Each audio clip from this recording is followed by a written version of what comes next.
Chapter 498, Character setting. The standoff was between a brawny man in a blue-white striped shirt, a symbol of the Navy. Despite the weather being at near zero temperatures, he had his arms bare. He held a dagger against the throat of the man opposite him, but his glabella was being pointed at by an ancient musket, one which could have been placed in a museum. The musket's owner was also more than 1.8 meters tall, with strong muscles and an oily face. He had shaved his hair, and with a sea eagle tattoo, he cursed, "Dogs hit Navy sailor. No one in Demir Harbor would dare slander me as a pirate's informant." The Navy sailor didn't yield to him, and both sides fully illustrated the rich profanities of the sea. Klein observed for a few seconds, then he walked around the edge to Captain Eland, who had a straight sword at his waist and a hidden musket on his body. He asked in a calm and casual manner, "What happened?" "A quarrel between two drunkards. In Demir Harbor and in the surrounding waters, there's always been such rumors that Sea Eagle Logan is in service of the master of the Black Tulip." The Navy sailor had mentioned this a moment ago, and Sea Eagle just happened to hear that. The master of the Black Tulip? Isn't that Admiral Hell Ludwell? Klein turned and sat down on the high stool in front of the bar counter. He tapped the wooden countertop. "1 glass of Southville beer. 6 pence. A bronze-skinned bartender with pearly white teeth wiped the cups as he said with zero passion. "When it comes to continental specialties, the prices are much higher than Backlund and Tingen." Klein fished out a handful of copper pence, counted 6 pence and gave it to him. At this moment, Logan and the Navy sailor were stopped by the bar's bouncer. After they each spoke harshly to each other, they retreated to different corners. Perhaps it was due to him losing his dignity, the Navy sailor hurriedly left after about 10 seconds. The atmosphere in the bar became lively once again. "Want to play some cards?" Captain Eland pointed to the stairs by the side of the bar. "No." Klein's main purpose for coming was to gather information. Eland subconsciously wanted to pat him on the shoulder, but his cold and sharp demeanor stopped him. He could only pull back his hand and pretend to adjust his dark red coat and remind him, "Don't get the women here." Klein nodded, picked up the glass of Southville beer, and took a swig. "Also, don't trust anyone here. Only a small portion of what they say is true." Eland carried his lanty-proof and stepped onto the stairs that led to the second floor. Klein turned his head to glance at him and asked without a change in expression, "Including you?" "Perhaps." Eland was taken aback at first before he laughed out loud. "At least my reminder just now was real." "Oh, and me being a man is true as well." "Not necessarily. There's a potion called witch in this world." Klein looked away, drinking slowly and listening to the surrounding drinkers boasting. 2 or 3 minutes later, a short, thin man sat down next to Klein with his drink. "Mate, you look like an adventurer." He tilted his head and smiled. The man who greeted him had black hair, blue eyes, and aged facial features. His temperament was rather wretched. "You could say that," Klein replied coldly. "I can tell you're a hunter that chases after bounties and riches." The short man looked around and lowered his head, suppressing his voice while he said, "Have you heard of the Spectre Empire?" "I've heard of Amway, and I've also heard of the Father in Heaven and the Messiah being sealed at the bottom of the sea." Using the power of Faceless, Klein sent out a signal not to approach him. "Yes, a huge, ancient ghost ship full of treasures. We have clues to it," the short man said in an infectious tone. "We found some information about where it will appear next. We don't want the pirates or the Navy to benefit from it, and we don't want to be robbed of our wealth, so we've decided to hire our own armed merchant ships to wait in that area, which would probably cost about £1,000. I've already found 15 companions and raised £720. Are you interested in participating?" Without waiting for Klein to speak, he fumbled for a stack of brownish-yellow letters. "I know you won't believe it so easily. In fact, no one will, but after the 15 friends who read through this information, all of them decided to join in on our plan. Do I have such a gullible face? Or would any bumpkin end up in this situation without slipping away from this sort of thing? While Klein was considering whether to appraise the letters, from the corner of his eye, he saw that Sea Eagle Logan, who was previously squabbling, was walking towards him. "Woody, you're trying to scam someone again. You damn sewer rat." Logan picked up the short man and threw him into the open space in the middle of the bar, where he landed on the ground, sprawling. The muscular man, with the bluish-green tattoo on his head, sat in the same position as Woody and guffawed. "Sorry, these are the rats of our Demir Harbor. They always do things that ruin our reputation. In fact, we're all very friendly. If you have anything you want to ask about, don't hesitate to ask me. Heh, don't believe what they say about me. I'm an upright person, and I have nothing to do with Admiral Hell." The more you emphasize that, the more suspicious it becomes. Klein's expression didn't change as he calmly said, "I want to know the latest rumors." "No problem." Sea Eagle Logan slammed the bar top and said to the bartender, "Give me a plate of special cured meat. I'll be treating this mate to our most famous delicacy in Demir." The bartender, while still maintaining his cold expression, pushed open the door and entered the kitchen. Soon, he brought out a plate of red and white, finely cut cured meat. 5 pounds. He didn't look at Sea Eagle Logan, and he instead looked straight at Klein. 5 pounds. Sea Eagle Logan turned his head to the side, smiling warmly as he raised his arm to show his muscles. Everyone just heard it. In order to thank me, you offered to treat me to some special cured meat. For a moment, Klein didn't realize what had happened. It was only when the bartender urged him a second time that he realized he was being blackmailed. Furthermore, their scam was rather well planned. First they used an easily seen-through farce to let Sea Eagle Logan appear, thereby winning a good impression with the target, then, with the excuse of treating the target, order an especially expensive special cured meat, and then finally, he goes back on his word and turns matters upside down enforcing a sale. It's no wonder that when Rat Woody was thrown out, those drunkards didn't make a sound. They were all afraid of this Logan who's rumored to be in the service of Admiral Hell. How should I deal with this? My present persona is Gairman Sparrow, a somewhat crazy adventurer and bounty hunter. Klein raised his cup and drank a mouthful of the rich malt-flavored beer and said with his usual tone, "Why don't you just rob me? Why don't I just rob you?" Logan was a little stunned by the question. Soon after, he saw a fist expanding before his face. Thump.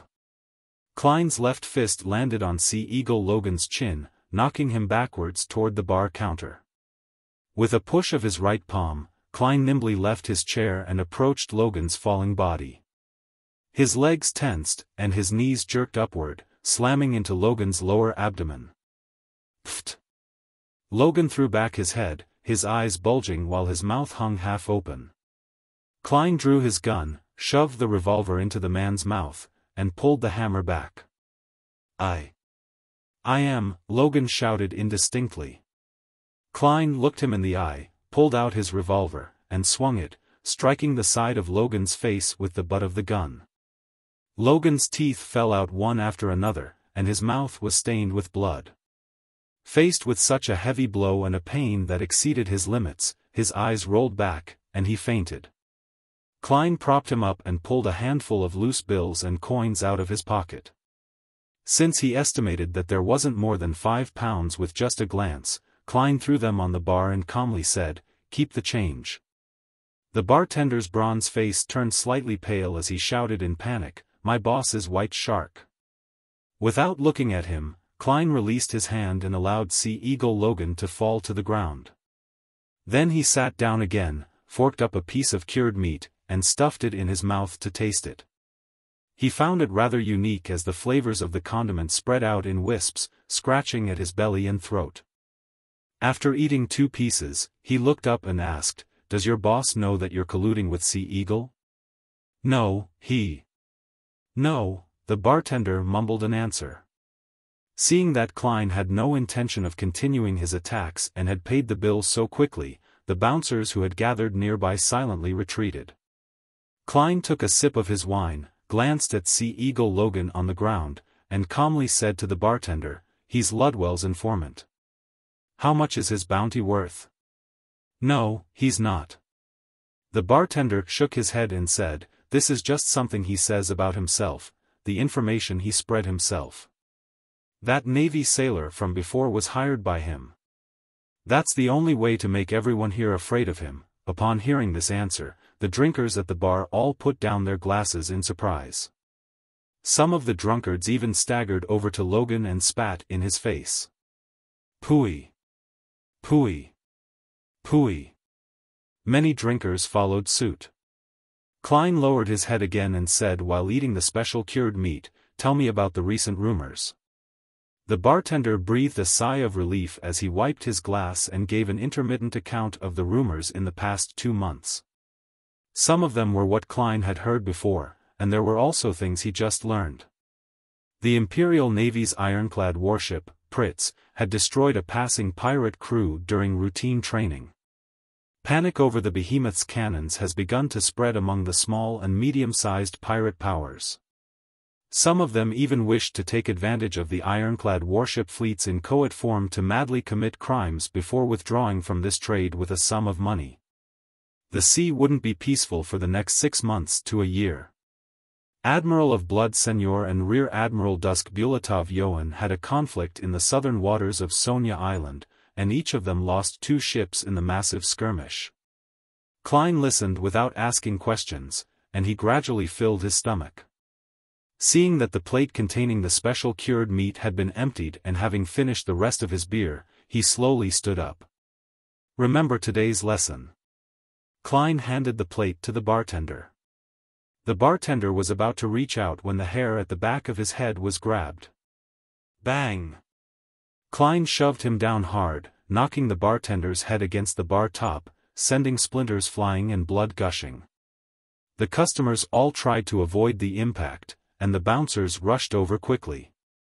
After doing all of this, Klein clapped his hands and picked up his own glass, trying to pour the rest of the beer onto the bartender's head. 1 drop, 2 drops, 3 drops. Klein silently gave up. He turned around and bent down, grabbed Sea Eagle Logan, and threw him to the bouncers who were rushing over. Taking advantage of the moment when the bouncers were dodging and the bar being in chaos, Klein quickly ran, agilely circling around them, and easily left flying fish and wine. He pushed down his hat and quickly proceeded forward, turning towards a neighboring street. After continuously changing directions, he suddenly slowed down his pace, and a gold coin appeared in his hand. The gold coin kept weaving around in his fingers as if it was scouting something. Chapter 499, Solicitation Ding. The gold coin quietly flipped up, tumbled down, and firmly lay in the palm of Klein's hand. Lowering his head to glance if it was heads or tails, Klein spun his heel and smoothly turned into a quiet, dark alley. The wind by the sea was cold and strong, and it caused a convection in the area, propelling his coat up without him realizing it and causing his half-top hat to almost fall off.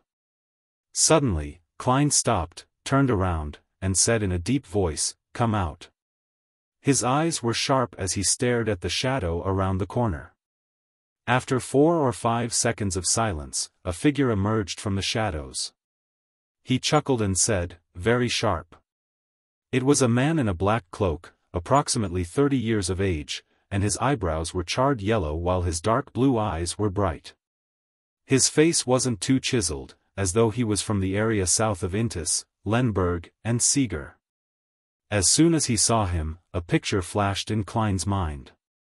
As he entered the Flying Fish and wine, he had professionally looked around for anyone he needed to pay attention to. The answer at the time was no. The man had been drinking like a sailor and watching curiously from the side. He was no different from the other guests, and his appearance wasn't distinctive, but his black cloak had left a certain impression on Klein, allowing him to recognize the person who tailed him in an instant. "What do you want?" Klein, who was maintaining his persona, bent down slightly, like a huge feline ready to pounce. The man in the black cloak laughed once again.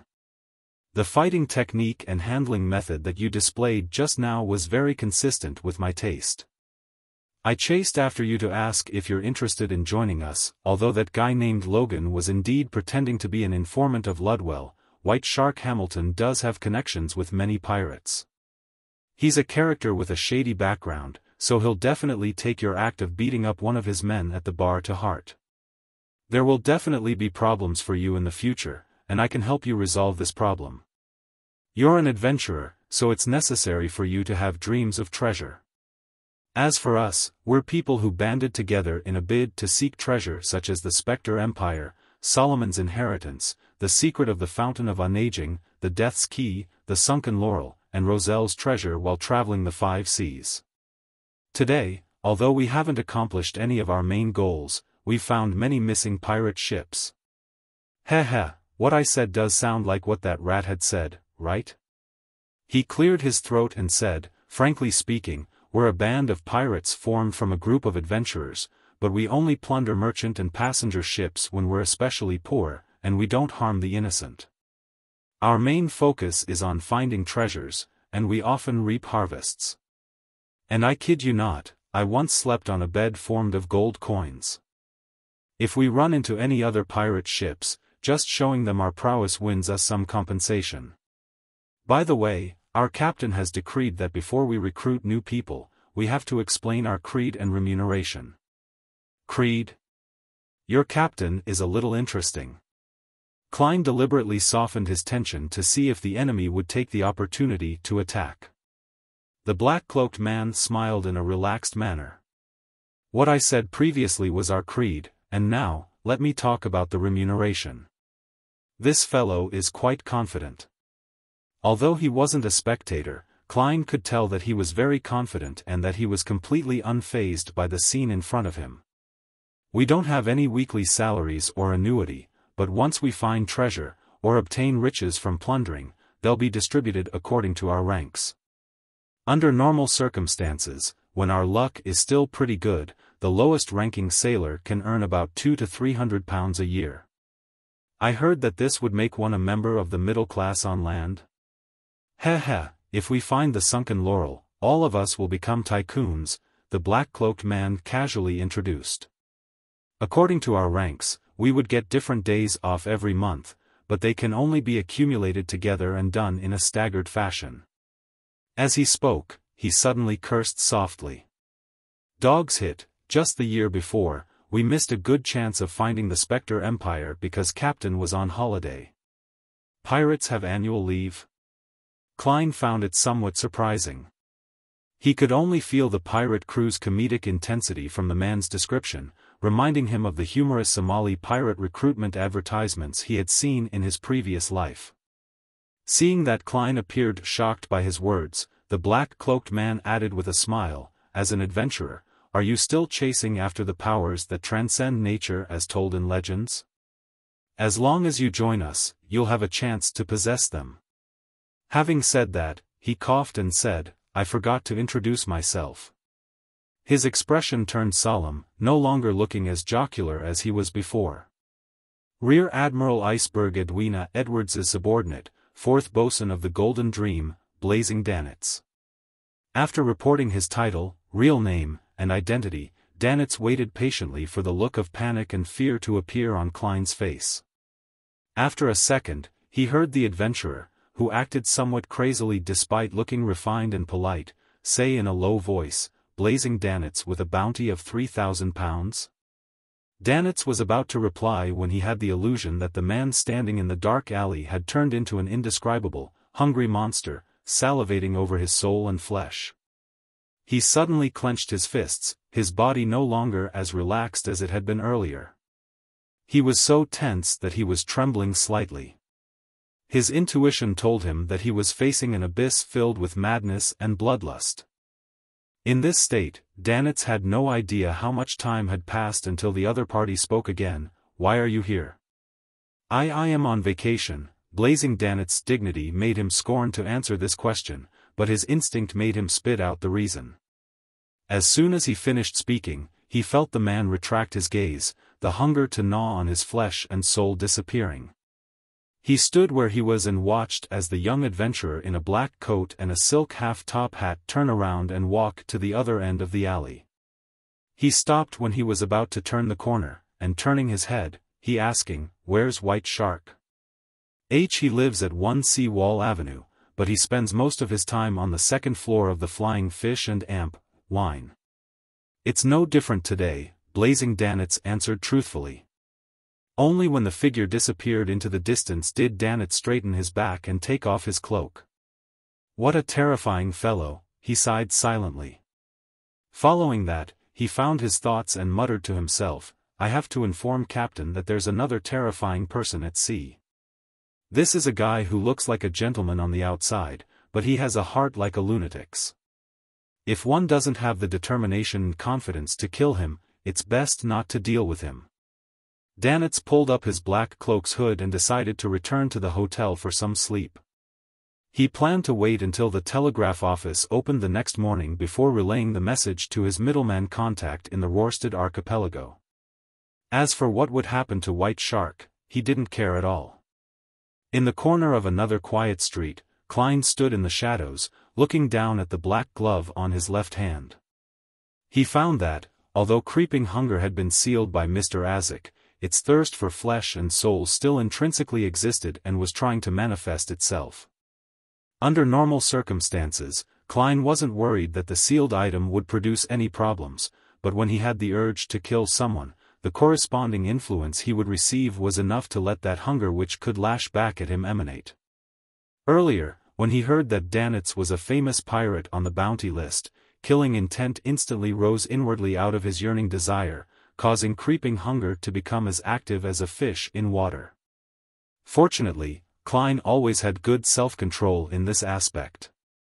From his words, he was able to judge that he wasn't a pirate who was riddled with sin, so he easily restrained his impulse.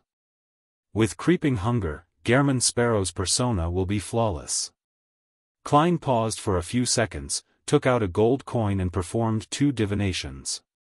First, he divined if Blazing Danitz was lying, and second, if White Shark Hamilton was able to cause harm to him. The first revelation showed that there was no need for Blazing Danitz to lie, and the second one showed that White Shark Hamilton was unable to cause harm to him. Klein put away the gold coin, pressed down his hat, and while doing so, he swept his palm down and touched his face. He instantly changed his appearance, blonde hair, blue eyes, and ordinary facial features. Then, Klein unbuttoned his overcoat and pulled up the inner shirt so that it was no longer stuffed into his trousers. After a simple change of his attire, Klein, who didn't carry a cane, began sweating.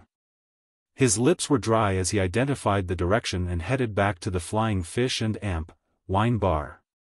On the way, he met Blazing Danitz again. The man only glanced at him once before withdrawing his gaze and headed for the hotel opposite the bar. After inspecting the bounty wall, Klein calmly reached out with his hand, pushed open the door and walked in. At this moment, it had been less than 10 minutes since he escaped. In the bar, most of the customers had dispersed, but there were still a lot of drunkards gathered here to watch the show. Their eyes swept over the new guest, but they all withdrew it soon after, and Klein made his way unimpeded to the bar counter. He saw the bartender standing with frightened eyes beside a fat man, his forehead heavily bandaged with white bandages, his nostrils stuffed with tissue paper, and his face was bruised. The fatty was tall and big. His skin was fair and he looked like a big white shark that had swam itself ashore. He touched his shiny bald head and said to Eland, who was wearing a dark red jacket and a straight sword, "Someone told me that you know that guy. There are only 3 passenger ships that dock today, so there won't be many unfamiliar outsiders. Don't try to lie." Eland patted the hilt of his sword and smiled casually. "Yes, he is my passenger. But the problem today clearly stemmed from your people. So I just want him to come back here, apologize to me, and compensate me for the damage done to the bar," the tall, big-sized white fatty said with a frown. Eland laughed and said, "White Shark, I have a proverb from my hometown: don't hate wild dogs that pass by just because of the rats in the storehouse. Just Eland, is this your answer? White Shark Hamilton narrowed his eyes. Eland gripped the wooden handle of the musket, took a step forward, and said with a deep voice, yes, this is my answer. Captain Sure has his way of doing things. Klein was slightly surprised at Eland's response. After staring at each other for a few seconds, White Shark Hamilton took in a deep breath. You've helped me before, so I don't need an apology. However, he must compensate half of my losses, and you will be the one to pass them on. Good suggestion. Eland smiled. White Shark Hamilton's face darkened as he looked around. He suddenly threw out his hand, slapping the bartender in the face. The bartender flew out, all his teeth dropping to the floor.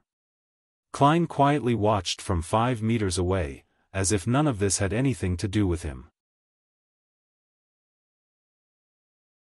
Chapter 500, Interrogating White Shark Bam. The bartender fell to the ground, writhing in pain. White Shark Hamilton snorted and didn't say anything. He turned around and walked towards the second floor, stepping on the creaking wooden stairs. After the excitement was over, the drunkards dispersed one by one. Unaffected, Captain Eland and the others returned upstairs to continue playing cards. Klein took the opportunity to follow. He returned to Flying Fish and Amp, Wine, not to deal with White Shark, who didn't pose any threat to him but rather to simply get more information from the owner of the bar, who was connected to many pirate factions. After all, he had named his new identity Gehrman, which secretly implied hunting pirates whose hands were stained with blood. He planned on using their souls, flesh, and beyonder characteristics to replace the souls in creeping hunger who were awaiting their release. There was no gas in Demir Harbor, and the corridor on the second floor was relatively dark. The brass candle stands that were inlaid into each wall flickered and dimmed. Klein observed the surroundings as he wiped his face, silently transforming into one of the bouncers on the first floor. He used illusion creation to compensate for his mismatched attire. After finishing his preparations, he walked towards the room that his spiritual intuition identified as belonging to White Shark Hamilton. He first passed the card room, but he didn't attract anyone's attention. He stopped in front of the bouncers who were guarding the corridor and said in a low voice, "There's something going on downstairs again." "Holy Lord of Storms, what's happening tonight?" A bouncer sighed. "I hope those beautiful people don't get hurt," another guard said worriedly. He was referring to the whores who got their business in the bar. "They're fine." Klein stepped past the bouncers and knocked on White Shark's door. "Who is it?" Hamilton warily asked. "Boss, it's me." Something happened downstairs again. Klein remembered the information he gleaned while watching the commotion and deliberately hoarsened his voice. "Damn it!" Hamilton bellowed, "Come in and explain to me what happened." Klein turned the doorknob and walked in. When he closed the door, he dispelled the illusion, and the muscles on his face rapidly squirmed, returning to his previous identity, a new customer with blonde hair, blue eyes, and ordinary facial features. "You," Hamilton was stunned for a moment before he immediately opened his mouth wide in an attempt to shout loudly. At the same time, many illusory fish scales surfaced on the back of his hand, his originally large and fat body burgeoning. Suddenly, his heart began to beat faster, and a strong instinctive fear seized him by the throat. At this moment, he felt that the stranger standing by the door was a demon that had been starved for many days, repeatedly examining his flesh and soul with an ice-cold, craving look in his eyes. All of a sudden, White Shark Hamilton was gripped by an extreme panic, and he failed to effectively respond. Klein slowly walked to the sofa and sat down. He politely smiled. "Now, can we talk calmly?" The feeling of being stared at by a horrifying monster suddenly disappeared. Hamilton relaxed all of a sudden while his body shriveled up a lot like a punctured balloon. He didn't rashly cry for help as he asked with beads of sweat lining his forehead, "Who are you? What do you want?" A hunter, Klein answered casually. I heard that you're connected to a number of pirate factions. I would like to know their respective situations. No, I'm not, White Shark Hamilton subconsciously denied. He immediately felt the extreme hunger again, and he felt as if the man's eyes were dyed with a dark red layer. Klein inwardly deliberated over his persona and said with a gentlemanly smile, you have two choices. One is to answer frankly. The second is to be killed by me and then answer honestly. Killing to channel my spirit? White Shark Hamilton had heard of similar rumors. He swallowed hard and asked, why do you want to know about any of this? Klein smiled and answered, I'm a hunter, so I'm chasing after bounties. Hamilton suddenly felt that the man's polite smile was tinged with an indescribable madness, and he couldn't help but blurt out, Are you mad? I've seen many similar adventurers, but all of them have been buried at the bottom of the sea. It's not hard to kill a lone pirate, but can you defend against any further retaliation? The whores in the bar or the seemingly ordinary customers might all be pirate informants. Your friendly accomplice could be bribed at any moment and you'll be shot in the back. The pirates will gather information in advance and surround your ship. Can you protect all the passengers? Can you survive a cannon bombardment? On the sea where there's no room to run, how are you going to survive? After venting the horror in his heart in one breath, he saw the man, who called himself a hunter, reveal a gentle and kind smile. Just have them all killed, and then there won't be such a problem. A true madman. White Shark Hamilton immediately took a deep breath and said, I'm in contact with many pirates, but it's a passive relationship. They need to sell the cash, jewelry, and goods that they plundered in exchange for alcohol, food, fresh water, weapons, and women's comfort. This has to happen through me, but I can only wait here for them. I don't know where their ships pass or where they're going. What else? Klein asked calmly. His reply just now was mainly to scare White Shark. As for having revenge sought on him by the pirates, he wasn't worried at all. As a faceless, he might as well find a place to drown himself at the bottom of the sea if they could find him so easily. White Shark Hamilton's throat moved, without immediately giving an affirmative or negative description. He tightly closed his mouth and looked at the gentleman in the half-top hat. The gentleman's eyes were calm and reserved, as though madness was brewing within him. The uneasy silence was like the calm sea surface before a storm, gently resounding, colliding, and fermenting. Finally, Hamilton shifted his gaze away and placed his hand on the desk in frustration. Yes, I'm still gathering information for them. If there's any urgent information, I'll use the radio transceiver they gave me to alert them. White Shark didn't dare to take the risk and was afraid that the man possessed unique beyonder powers that could determine if he was speaking the truth or if he was saying the whole truth. Radio transceiver? Klein, who had succeeded in laying his bets, sharply caught onto a noun. That's what they call it when speaking to me. It's like a telegram, but it doesn't require a wire. Hamilton turned and walked over to the gray safe and squatted down.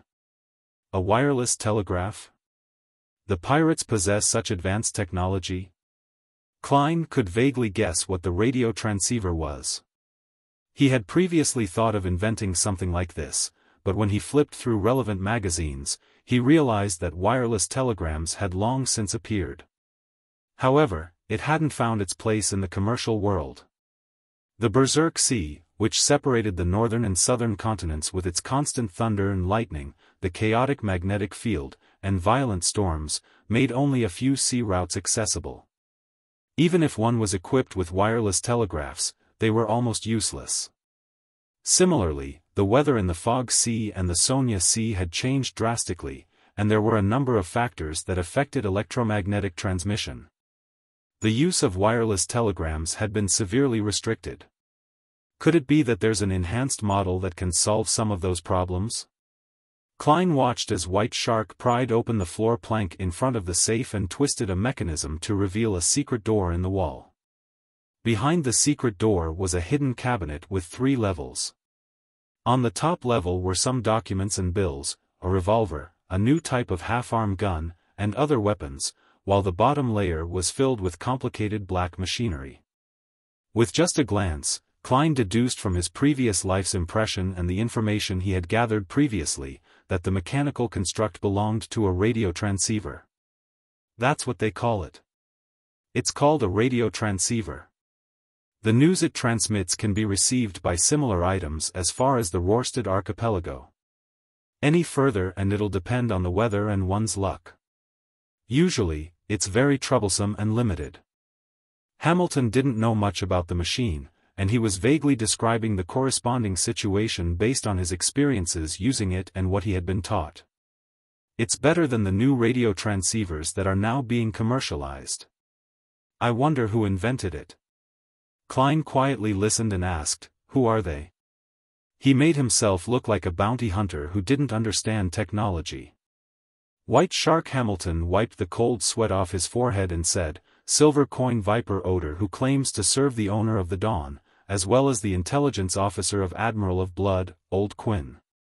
They appeared together, and I can't be certain if they're working together. Of course, Oder has always only made claims. The owner of the Dawn, that Queen Mystic?"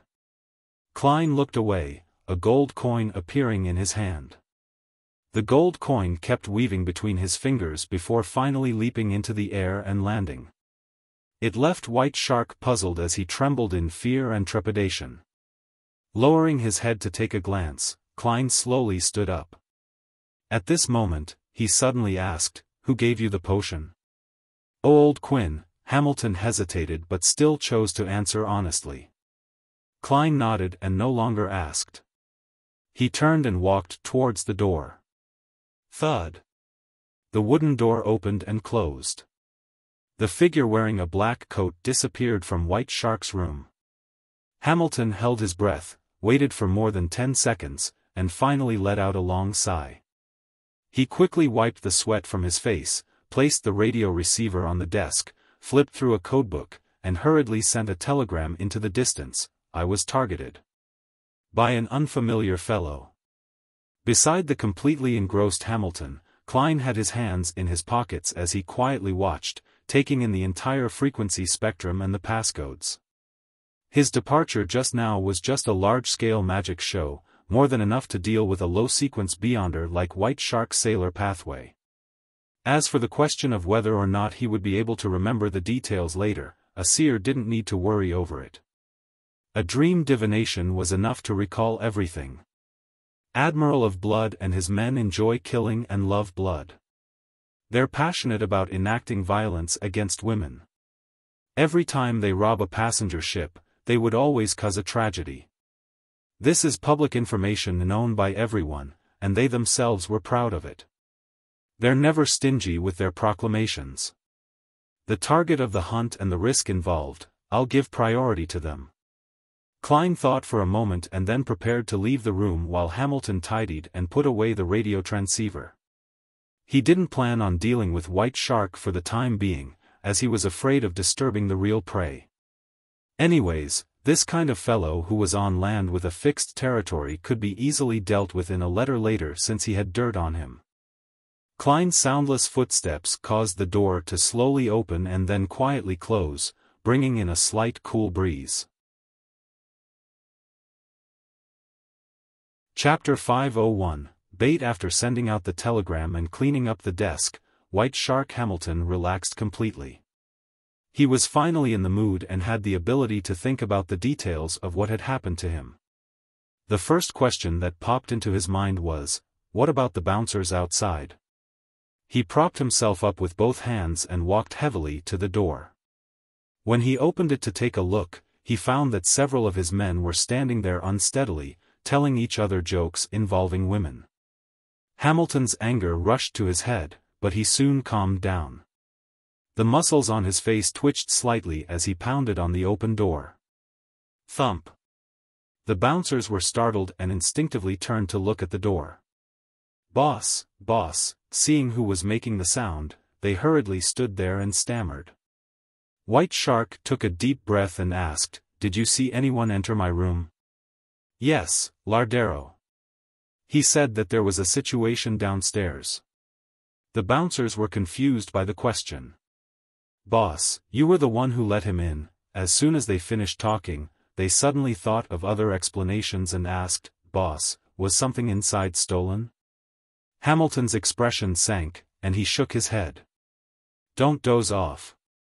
Thud. He drew back and closed the door, leaving the few bouncers puzzled as they exchanged looks, suspecting that their boss was drunk. In the room, the tall and fat Hamilton frowned and started pacing back and forth. Lardero, they saw Lardero. That guy, can he change into someone else's appearance? As a collaborator who helped pirates sell their loot and gather intelligence, White Shark Hamilton was no stranger to all sorts of sea rumors. The first thing he thought of was the former pirate Admiral Kalangos, who was said to be capable of turning into anyone. However, he quickly made more connections. It might not be this mystical ability. If it's really close to the description in the rumors, illusions, cues, and mental manipulation can all do similar things. There's something amiss. That fellow appeared refined and gentle on the outside, but he's inwardly mad and has terrifying strength. With the character he showcased, he should have knocked unconscious or killed anyone who had seen him, before strolling to the door and very politely knocking on the door. If it's to avoid creating a huge commotion so as to not leave behind too much information or exposing secrets related to his sequence, then he could have used a more covert method, like climbing through the window. Very contradictory. There's only one explanation for this contradiction. He was putting on an act. Was he disguising his personality or disguising his strength? Or both? When he thought of this, Hamilton suddenly stopped and put all the details together. That guy is a novice. His madness is a disguise. His strength is demonstrated by relying on some mystical item. Yes, that must be it. This can explain the contradictions. He didn't climb up the walls and enter through the window, because he's a low-sequence beyonder, and he isn't good in such aspects. The focus of his mystical item isn't in this domain. In order to successfully enter my room, he was willing to lower his head and address me as boss, because he was purely relying on the mystical item. He wasn't too confident about himself and doesn't have enough pride and madness. He acted like a madman so as to match the mystical item's effects of generating horror in others. He created pressure to ask for information. This can also perfectly explain why he left just like that. The reason why he came to find me is because he obtained such a powerful mystical item. With his elevated ambition, he wants to capture and kill some pirates to make a fortune. Once he knew that I'm serving Silver Coin Viper Oder and Admiral of Blood's intelligence officer, Old Quinn, to the point of being involved with the Queen Mystic, he got scared and fearful, so he chose to leave after acting perfunctorily. He didn't dare to kill anyone. The more Hamilton thought, the closer he felt to the truth. He hurriedly set up the radio transceiver again and flipped through the passcodes and added a telegram to concisely describe his theories. He didn't believe that he was being targeted by a hunter, because everything that had happened was a result of the inflated ambition of a young man who simply had a fortuitous encounter.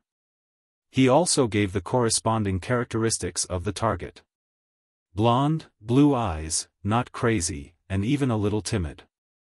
Possesses a rather mystical item that might allow one to change their appearance and create illusions. In consideration of the sense of horror, the latter is more likely to be true. He's just a novice who doesn't have much experience. He specializes in mimicking a powerful aura with the help of the item. He knows a thing or two about me, and he doesn't look like an outsider who's here in Demir Harbor for the first time. Tap. Tap. Tap. Hamilton stopped his finger and leaned back in satisfaction, his chair creaking under his weight. The corners of his mouth curled up a little, as though he had already seen the ending of that bastard from just now. It wouldn't end well for a fellow with a very low sequence despite possessing a powerful mystical item at sea. Many greedy sharks would rush towards him. When the time comes, I'll no longer have to worry about my problems being exposed. Under the night sky, the harbor was rather quiet. After leaving the flying fish and wine, Klein made a detour in the distance. He first walked quickly before moving slowly, his pace gradually turning into a stroll. When he was sure that no one was following him, he turned his face back to Gehrman Sparrow as he passed through the shadows. He stuffed the hem of his shirt into his trousers. He adjusted his sideburns and took out his gold-rimmed glasses, placing them on the bridge of his nose. It gave him a coldness despite his refined appearance. He began to rely on the stars to find his way back to the white agate. As he walked, he let out a soft chuckle. Amidst the cold wind, he leisurely thought, I hope White Shark isn't that foolish and is able to see the flaws I left behind. The persona he had set up tonight was of a new adventurer who lacked experience and made mistakes. And this person, on the other hand, knew a lot about Demir Harbor and White Shark. He had a tempting mystical item on him which had messed with his mind, making him a little crazy deep down. Klein's initial idea was that pirates would wander around the ocean, and even the Navy would have a hard time finding them. If he could get more accurate information from White Shark, he could of course go straight to them. If that didn't work, his identity could be used as a bait to lure some knowledgeable pirates to a predetermined location to complete the initial hunt. When it was discovered that White Shark could contact Old Quinn, the intelligence officer of Admiral of Blood, Klein's plan was completed. His acquisition of the passcodes and the frequency spectrum had allowed him to monitor the corresponding situation and grasp the target's movement. Then, by interfering with the divination of others, he could, at the most appropriate time, use the combination of having a powerful mystical item and being a weak adventurer as bait, to catch a number of big fish. Now, the problem I have is that I don't have the equipment to monitor their communications. It's basically impossible to buy it at sea. I'll have to use the world's identity to get Miss Justice or Miss Magician to buy one in Backland. I'll receive the delivery via a sacrificial ritual. This is the advantage of the Tarot Club.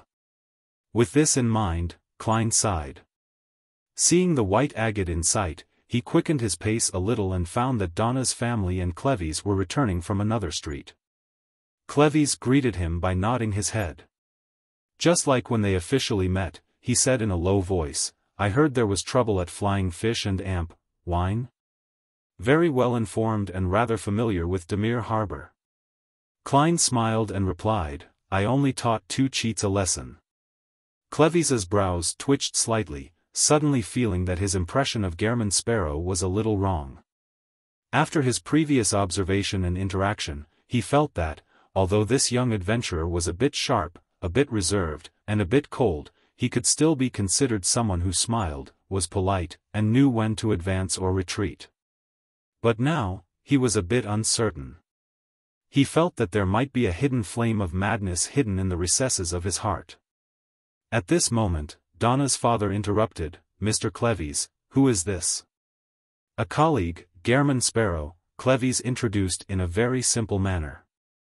With a polite smile, Klein extended his right palm. It's my honor to meet you. In the future, if you need anyone, and if you can't find Clevy's and the others, you can consider me. No problem. I hope you're as strong and professional as them. Donna's father shook hands with Klein with apparent warmth and introduced himself, Erdy Branch. Klein had just released his grip on the box when his spiritual perception was triggered. He felt that there was something strange inside the gift boxes the branch servants were holding. He quietly activated his spirit vision and discovered that the gift box contained strips of cured meat. However, the surface of the cured meat had very rich colors at the red, white, and black spots. They were things from the spirit world. There's the aura of the spirit world, but they're practically harmless. This cured meat is very special. Klein was surprised. Noticing his gaze, Donna's father laughed and said, This is a specialty of Demir Harbor. In the center of the island, there's an extinct volcano. There are a few cracks in the surrounding underground caves where a natural hot wind blows. Curing meat there allows the meat to gain a wonderful and unique flavor. It can be used as gifts for friends. Mr. Sparrow, if you wish to buy some, it's not too late. Unique flavor? The taste of the spirit world? Klein had a rough idea of what was going on. According to theories in mysticism, the spirit world completely overlapped with reality without interfering with it. One had to rely on the strength of a beyonder to open up a gap, but this wasn't an absolute situation. There were places in the world which had the spirit world being strong enough to slightly influence reality. In such regions, it was very easy for the dead to turn into water ghosts, zombies, and the like. There was also a non-trivial possibility that residences in such areas would have paranormal activity. A similar situation should have occurred in the interior of Demir Harbor's underground caves, but it's not serious and doesn't cause any abnormalities, only giving the cured meat a unique flavor. There wouldn't be any problems if one doesn't eat too much of this in one sitting. Klein responded with a smile. I'm not interested in cured meat. Only at this moment did he finally confirm that the cured meat that the bartender had previously served him was ordinary and nothing special. At this moment, the little boy, Denton, pointed at the moon in the sky and said, "It's so very red." "Yeah." Donna nodded in agreement. "Very red?" Klein looked up and saw that the red moon was no different than usual. Because a child's spirit is relatively pure, he temporarily possesses certain spirit vision powers after being tainted with the spirit world's aura from eating such cured meat. Would the children on this island be in a similar situation? Heh, this might be the source of Demir Harbor's folklore. Klein observed for a moment and found the answer. The group strolled back to the ship, moving up the gangway and arriving on the deck. Klein bade them farewell and went to the second-class cabin. Suddenly, his mind stirred and he once again activated his spirit vision. He saw the huge skeleton messenger appear in front of him and drop a letter. Chapter 502, The Scene in Azik's Memories Pa. Klein stretched out his hand and caught the slightly heavy letter. The large skeleton messenger didn't stay, and it immediately disintegrated into a fountain of bones. One bone after another fell to the deck and disappeared, as though it didn't want to stay a second longer. With the letter firmly in his hand, Klein didn't lower his head to examine it. Instead, he instinctively turned around and looked at the wooden staircase leading to the first-class cabins. He saw Donna and Denton with their eyes wide and mouths agape, as though they wanted to scream at the sight of the scene, but everything they saw was over before they could make a sound. As a result, they even wondered if they were hallucinating. The children who eat the special cured meat in Demir Harbor gain temporary spirit vision to a certain degree. Klein's brows twitched slightly as he raised his left hand's index finger vertically and placed it against his mouth to silence the two young ones, just like he did while the Murloc hunt was happening. The already rather tall Donna immediately raised her hand and covered her mouth. She nodded in fear and excitement, indicating that she understood. When she looked diagonally down, she saw that her brother was still in a daze. She quickly grabbed his arm and pushed his hand against his mouth. Clevis and Cecile sensed that something was wrong with them. They stopped and looked at Klein, but they discovered nothing. Facing their stares, Klein calmly nodded and continued walking to his room. A gold coin had appeared in his hand without anyone realizing. It was tossed up, and it tumbled around as though it possessed life. Ding! The gold coin landed with a number facing up, indicating a negative result. This meant that the tiny episode wouldn't be detrimental to Klein. Seriously, the current messenger isn't polite at all. It's not like the previous one who would tap my shoulder or nudge my body to give an advance warning, or just convert my surroundings into a spiritual world to prevent ordinary people from seeing him. Klein lampooned as he took out his key and opened the door. He sat down on the edge of the low bed, lit a candle with only half its length remaining, and opened Mr. Azik's response letter. As he pulled out the items inside, the first one that caught his eye was the Dark Emperor card.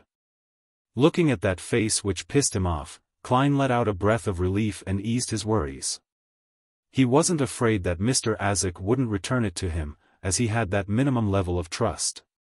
After all, the potion formula and corresponding rituals could be copied, and only the convergence properties of high-level materials couldn't be imitated. And since this was clearly not Azik's pathway, nor was it one of the switchable paths available to him, so a powerhouse like him had no need for it. Klein was worried that the messenger would be robbed, losing the card of blasphemy which would help him tremendously while in his spirit-body state. This wasn't impossible. The number of strange creatures in the spirit world was hard to count, so it isn't hard to end up having a few who were good at locating messengers and robbing them. The Dark Emperor card was returned along with the copper whistle from the numinous episcopate. After temporarily putting away these two items, Klein unfolded the important letter and read Azik's reply. That card that depicts the Dark Emperor reminds me of certain scenes. The tall as a mountain Blood Emperor who wore a red cape with his eyes being abnormally crazy, containing almost zero reasoning.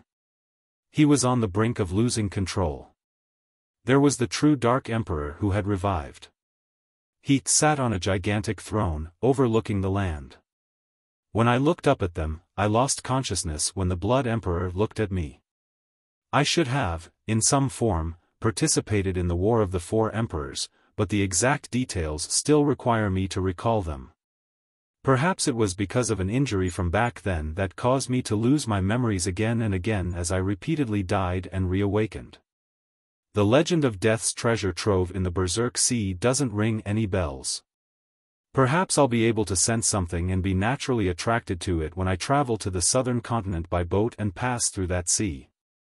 The experiences of the owner of that copper whistle resemble that of an Undying's ritual, but there are also clear differences.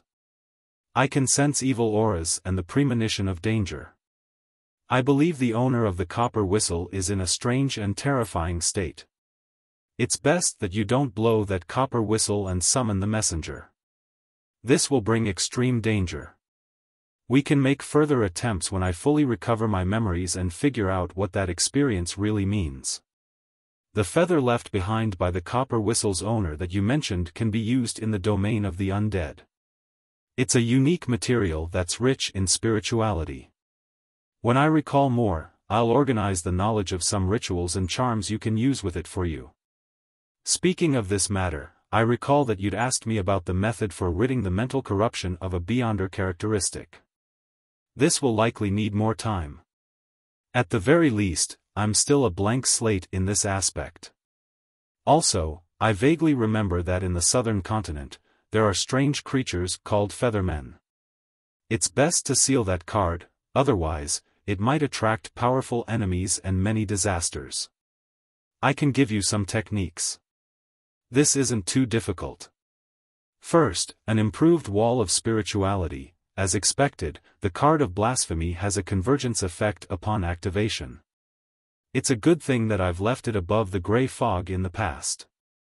According to Mr. Azik's descriptions, he shouldn't be an amnesiac death.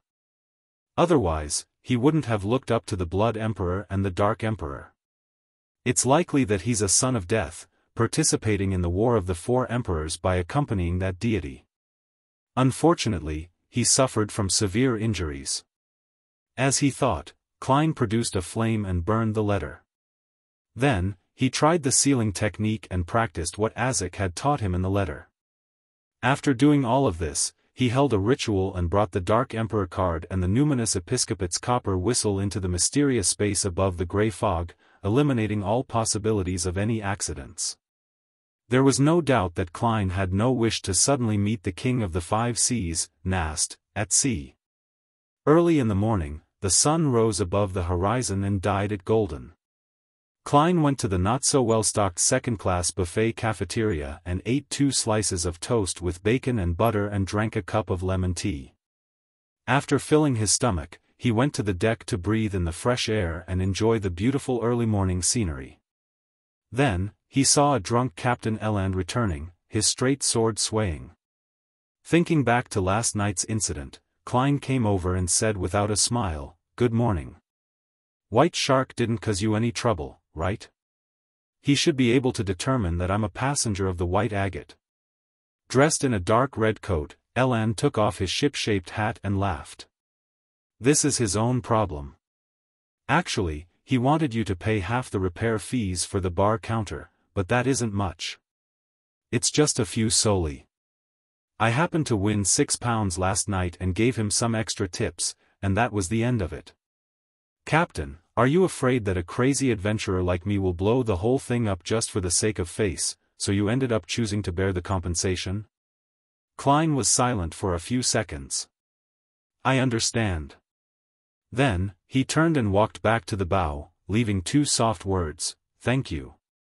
When Klein returned to his original position, he felt the sea breeze blowing against his face. He slowly let out a breath, feeling that it was too goddamn hard to force a persona. After enjoying the wind for a while, he was about to return to the cabin when 2 figures suddenly appeared beside him. They were Donna and Denton. Cecile, who was in charge of protecting them, was a few paces away. Donna had obviously not slept well last night. Her eyes were puffy, and her face was gloomy, but she was in high spirits. She was obviously imitating Klein's taking in of the scenery, but her eyes were darting around nimbly. Just as Denton, who was in a similar state as her, wanted to speak, she spoke first. Uncle, who was that last night? As she spoke, she looked ahead without turning her head, but her body was trembling slightly, as though she was recalling the scene she had seen. It was a messenger. You can think of him as a postman. Klein also didn't look at the 2 little kids, as though he was talking about what he had for breakfast. Messenger? Denton almost lost control of the volume of his voice. The world is so huge, so there's bound to be some strange creatures in this world. Trust me, although this creature looks very ferocious and terrifying, it's actually very gentle and professional.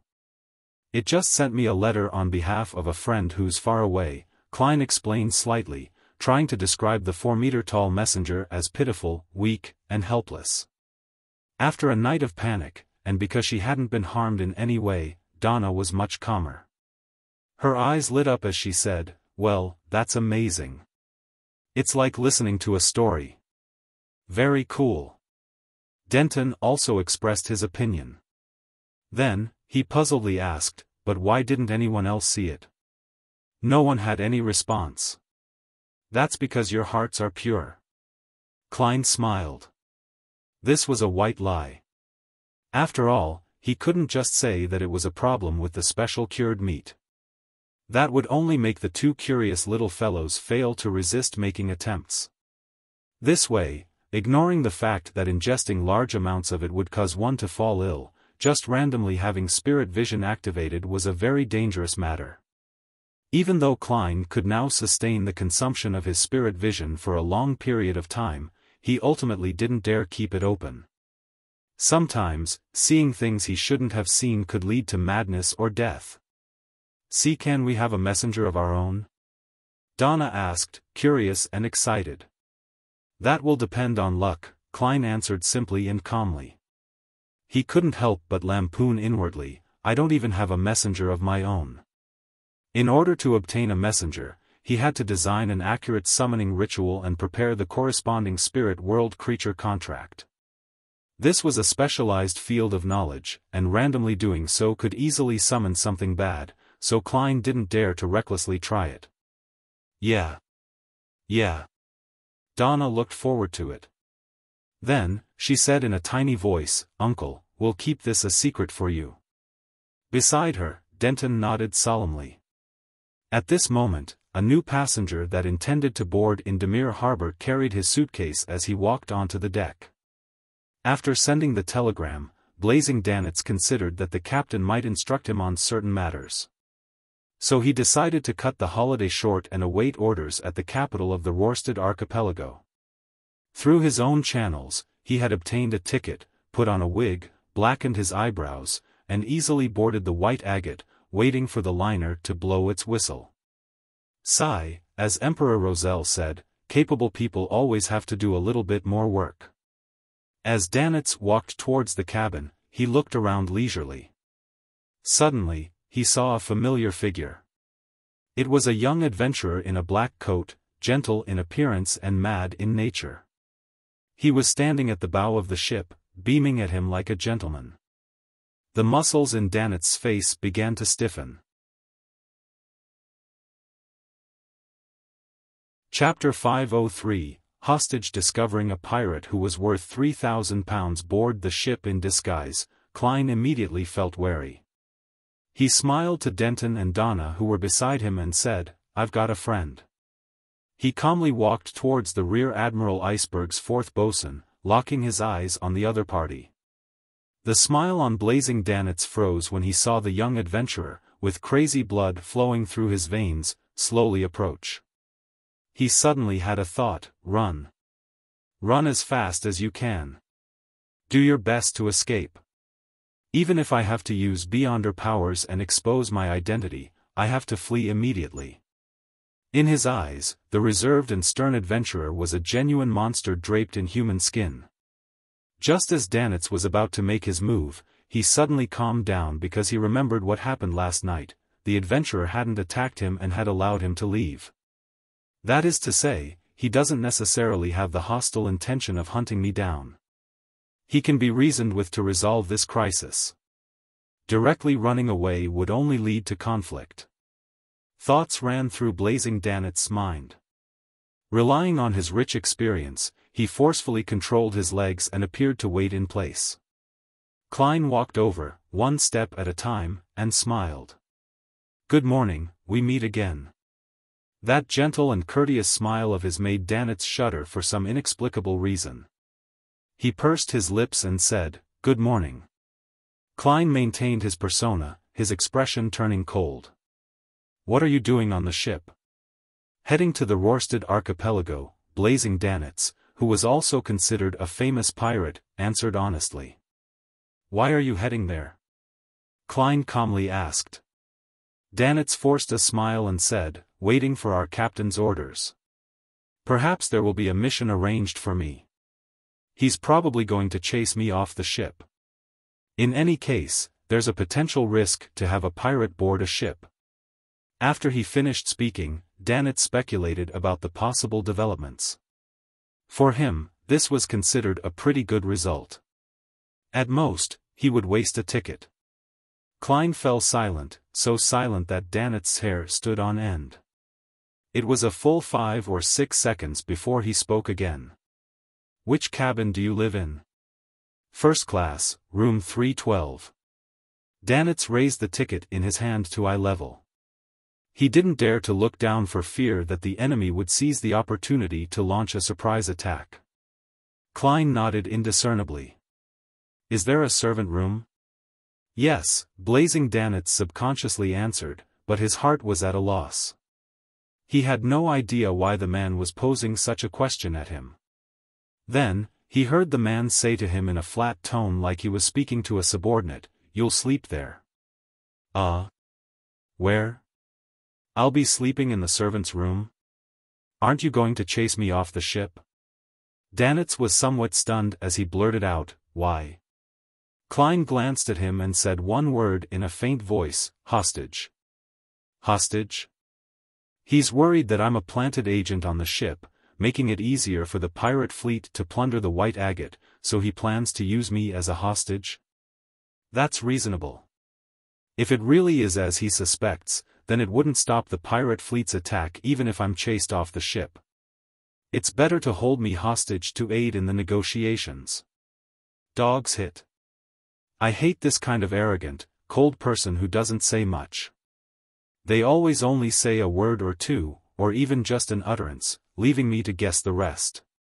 If I'm really not his match, then I wouldn't even mix with such company. Why did I previously think that his temper matched my tastes? I must have been mad." Danetz gritted his teeth as he thought. "Fine." He exhaled helplessly. "To your cabin." Klein maintained the perfect Gehrman Sparrow persona. "Phew." Blazing Danetz carried his suitcase, reluctantly leading the monster draped in human skin to the cabin. They went to the upper deck and arrived at room 312. After opening the door, Klein took a quick look and found the place several times better than second class. The living room was about 30 square meters and was connected to a master bedroom and 3 servant rooms. It had a separate bathroom, a standard wardrobe, and a mahogany desk. Danitz put down his suitcase and glanced at the servant rooms.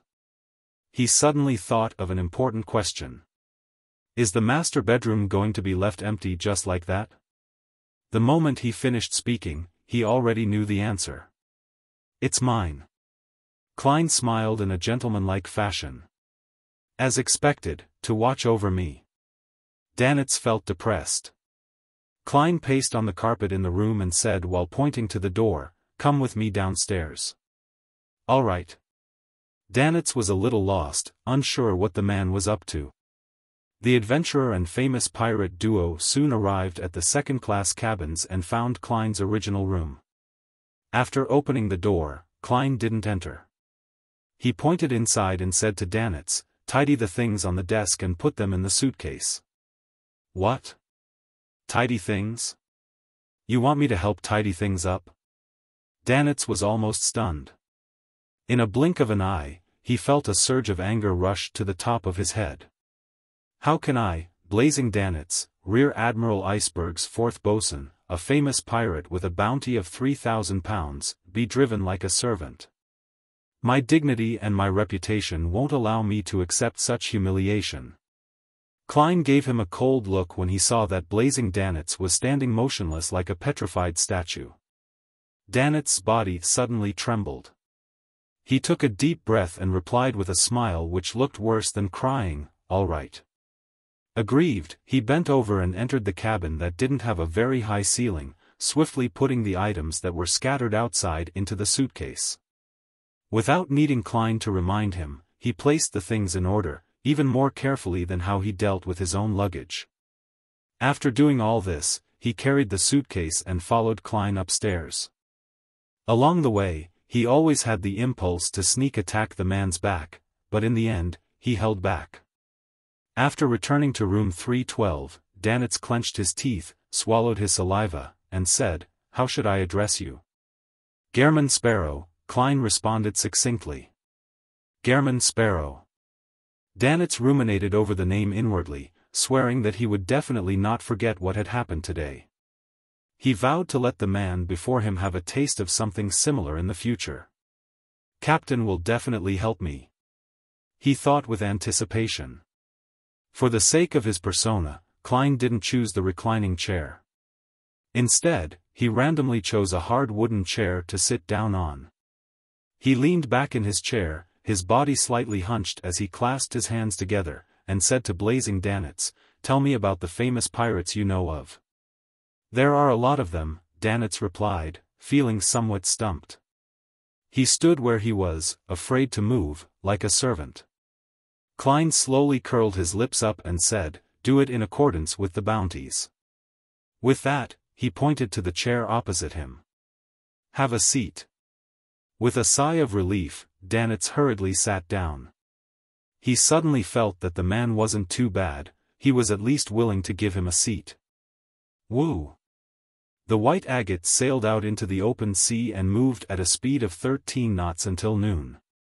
Blazing Danitz, whose mouth was going dry from all the talk, was finally permitted to stop.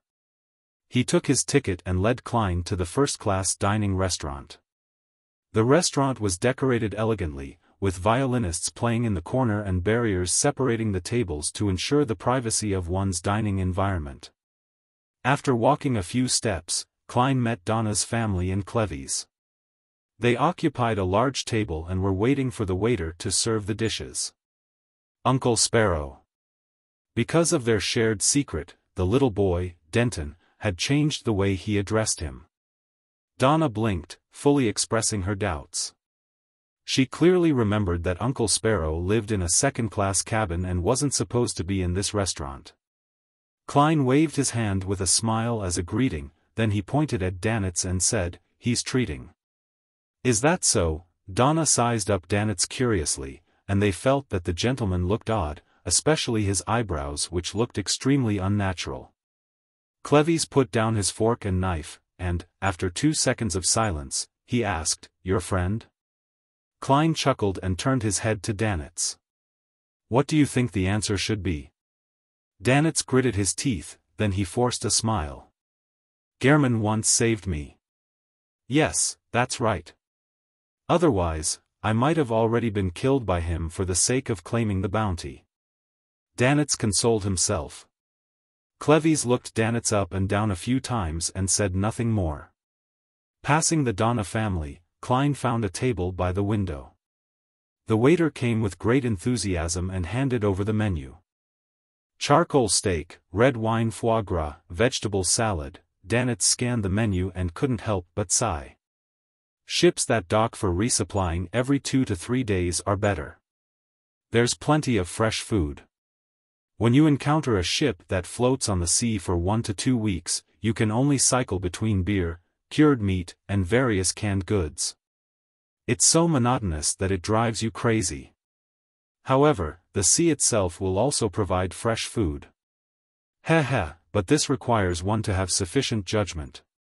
We had a sailor on our ship who once had a beautiful lobster, only to suffer diarrhea until his ass nearly. As a pirate, he had the habit of using vulgar language for descriptions, but after he looked at Gehrman Sparrow's expression, he changed his vocabulary.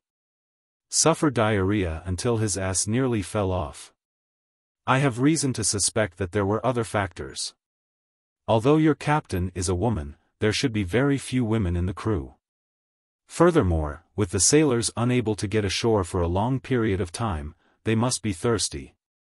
Klein silently lampooned, took the menu, and drew a line according to the price. All of these. All right. The waiter's expression didn't change at all. At that moment, Klein saw Captain Eland enter the dining room and pass by, so he simply greeted him. When he looked back, he saw that blazing Danitz was already looking out the window, as if he was watching the scenery. "The captain knows you?" Klein asked in a tone close to a statement. Danitz let out a hollow chuckle. "We fought his crew back when he was the bosun of the Wilhelm V. Besides, I'm also considered quite a famous pirate." At this point, Danitz recalled his current situation and suddenly became depressed. Hence, he changed the topic. "I've always wondered why just Eland would suddenly quit the Navy." By then, he was already an arbiter.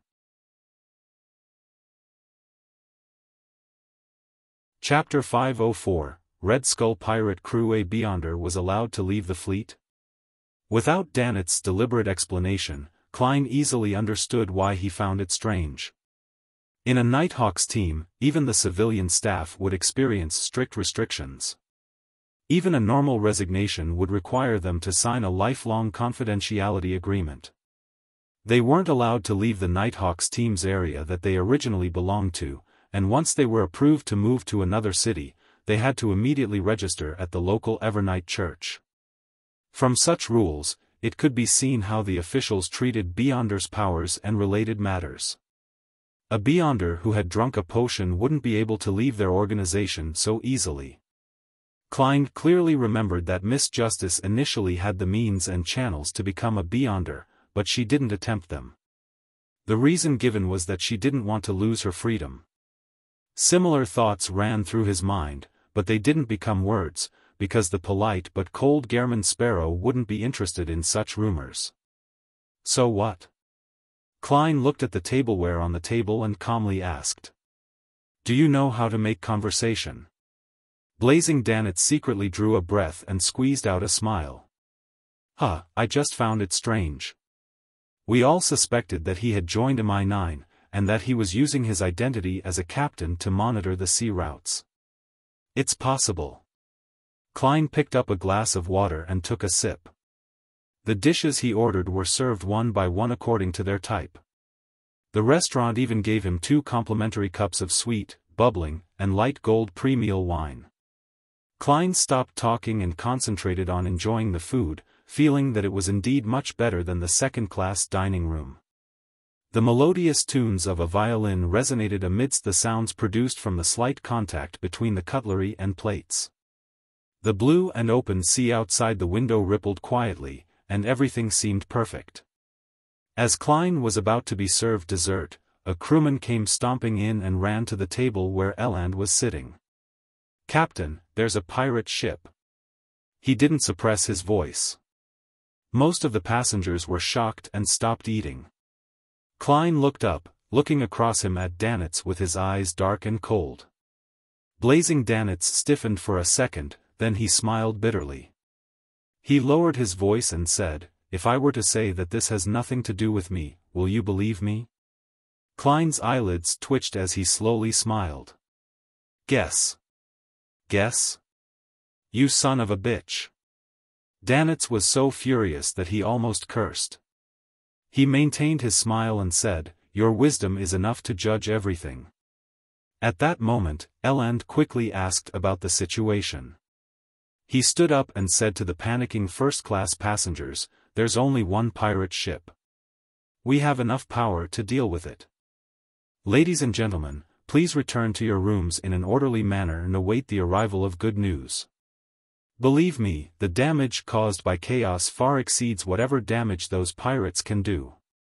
I don't wish to hear rumors in the future that although we, the White Agate, had succeeded in repelling the pirates, a handful of passengers had fallen and injured themselves." Under his arrangements, and with the support of the crew, Donna and the others left the dining room and returned to their own cabins, which included Klein and Blazing Danitz. "I thought you were going to temporarily take over the White Agate and try to keep it safe from harm," Danitz commented inside room 312 as he closed the door, as though he was watching a play. To be able to immediately throw out an olive branch and talk about creeds and remuneration after finding a suitable candidate showed that he was an extroverted bosun who liked to talk with others. Klein glanced at him, then went to the window, and looked out. He saw a large ship with a Red Skull flag fluttering as it cruised towards them. There were chimneys and sails. "Know them?" Klein held his hands in his pocket and stood behind a thick glass window. Danitz walked to a spot diagonally behind him. After looking into the distance for 2 seconds, he said, "Red Skull. A small medium band of pirates. The captain is C. Wolf Johnson with a bounty of £900. The first mate is One-Eyed Anderson with a bounty of £500. In the pirate world, a bounty was an important reference point that determined one's status and standing. Considering that he didn't have the ability to move underwater adeptly, it would be easy to have innocents die if he allowed the pirates to board the ship. Klein was silent for a few seconds before asking, "Do they know you?" "Of course." Danitz instantly straightened his back. "They're qualified to participate in distinguished gatherings between pirates. I once kicked them in the ass. As expected of a famous pirate worth £3,000. Klein's asked without a change in expression, "Do they have binoculars?" "That's an essential item. Even if a ship is placed under control, there will be sailors standing on the observation deck, using binoculars to observe the surroundings to prevent any surprise attacks," Danitz replied scornfully. He could finally tell that this dangerous fellow was a new adventurer, and it was very likely that this was his first time at sea. Was he a famous bounty hunter? A member of a secret organization? Danitz subconsciously guessed Gehrman Sparrow's past. During such times, will the captain and the first mate use their binoculars to observe us? Klein originally wanted to address them as £900 and £500, but he found it a bit impolite. "Definitely, they have to keep track of their target," Danitz replied, slightly puzzled. He didn't understand Gehrman Sparrow's goal for asking such questions. From his point of view, if he had his powerful strength, he definitely would have allowed the Red Skull pirates to approach, find an opportunity to board their ship, and then eliminate everyone. Klein tilted his head and looked at Danitz before revealing a gentlemanly and warm smile. "That's good. What do you want to do? Don't smile like that." Danitz suddenly panicked and summoned the courage to fight back. "Take off your wig," Klein calmly ordered. Danitz was puzzled as he slowly removed the wig from his head. Klein took out a special bottle of extract from his secret pocket and handed it over. Wipe your eyebrows and face clean. This was a mystical, makeup removal extract he had prepared before advancing to faceless. He had used it when attacking the Wraith from the Rose School of Thought. Although Klein no longer needed it anymore, he had been reluctant to throw it away. Danitz was even more confused. However, he was unwilling to throw himself into an irreversible situation unless he was really attacked, physically. He had no choice but to do as he was told, removing the disguise on his face and restoring his original appearance. Putting away the small metal bottle, Klein opened the window and let the sea breeze pour in. "Stand here and look outside," he pointed directly behind the window and said to blazing Danitz. Danitz warily walked over in a daze and stood firmly behind the window. Klein observed for a few seconds, then he calmly said, "You have two choices. 1. Crawl out and hang there in an eye-catching manner. 2. You get held by the collar by me and hung there in an eye-catching manner. What do you want to do?" Danitz blurted out. Klein revealed his amiable smile again. "Show you to the pirates. I believe Rear Admiral Iceberg's fourth bosun holds sufficient weight to persuade them to retreat." "No, don't do that." Danitz subconsciously rejected the notion. He could imagine what the people from the Red Skull pirate crew would think when they discovered him. Either Blazing Danitz had been captured, and there was a very terrifying powerhouse on the ship, or the ship was already being targeted by Rear Admiral Iceberg, and that other pirates were to immediately keep their distance. And the way I'm hung up decides which thought they would have. Danitz thought sadly. Klein smiled even more genially. "I'm a very easy person to get along with, really, as long as you do as I tell you." At this moment, Danitz once again felt the indescribable sense of hunger. He felt as if his flesh and soul could be torn from his body at any moment.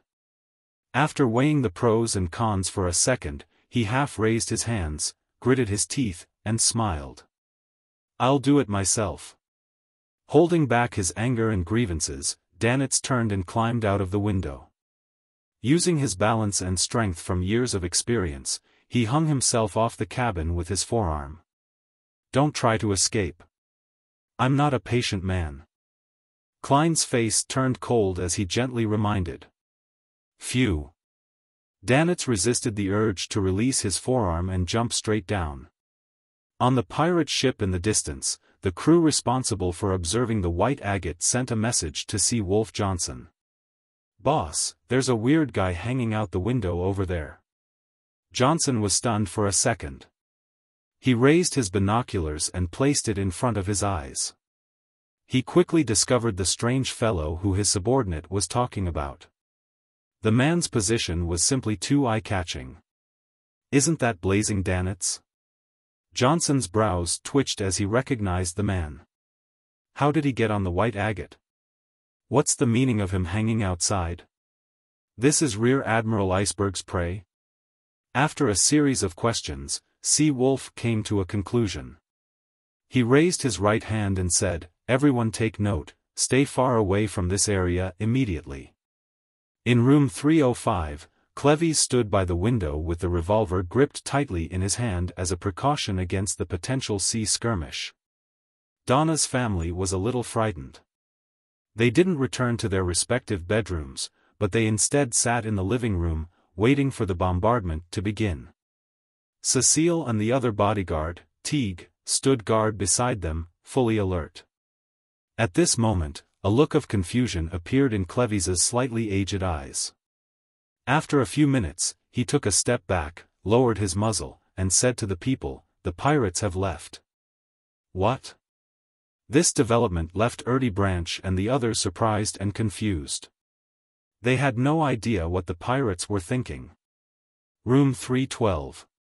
Blazing Danitz crawled back and couldn't help but give a snort. "You're borrowing my captain's reputation. She really hates these kinds of things. Just wait for Rear Admiral Iceberg to teach you a lesson." Danitz thought angrily. Klein quietly listened and asked, "I remember her reward in loan was 26,000 pounds. This madman." Danitz couldn't find the words to respond.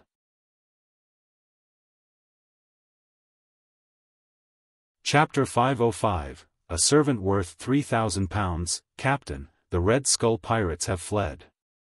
A sailor rushed into the captain's quarters. They fled? Eland lifted his telescope and looked quizzically at the calm sea, just in time to see the Red Skull disappear into the horizon. He frowned, completely unable to understand how such a development could have occurred. From his point of view, the White Agate's armaments definitely weren't capable of scaring off the Red Skull pirates. It was guaranteed that both parties would have to circle around each other dozens of times during the skirmish and fire multiple shots in order to ensure that the other party found them a tough nut to crack. Without daring to engage in a prolonged, they would then rationally choose to retreat. Could it be that the Red Skull was just passing by and had no intention of plundering us? However, if they weren't here to plunder, why would they enter this sea route? This is the easiest place to be stopped by the naval fleet and the church's ships.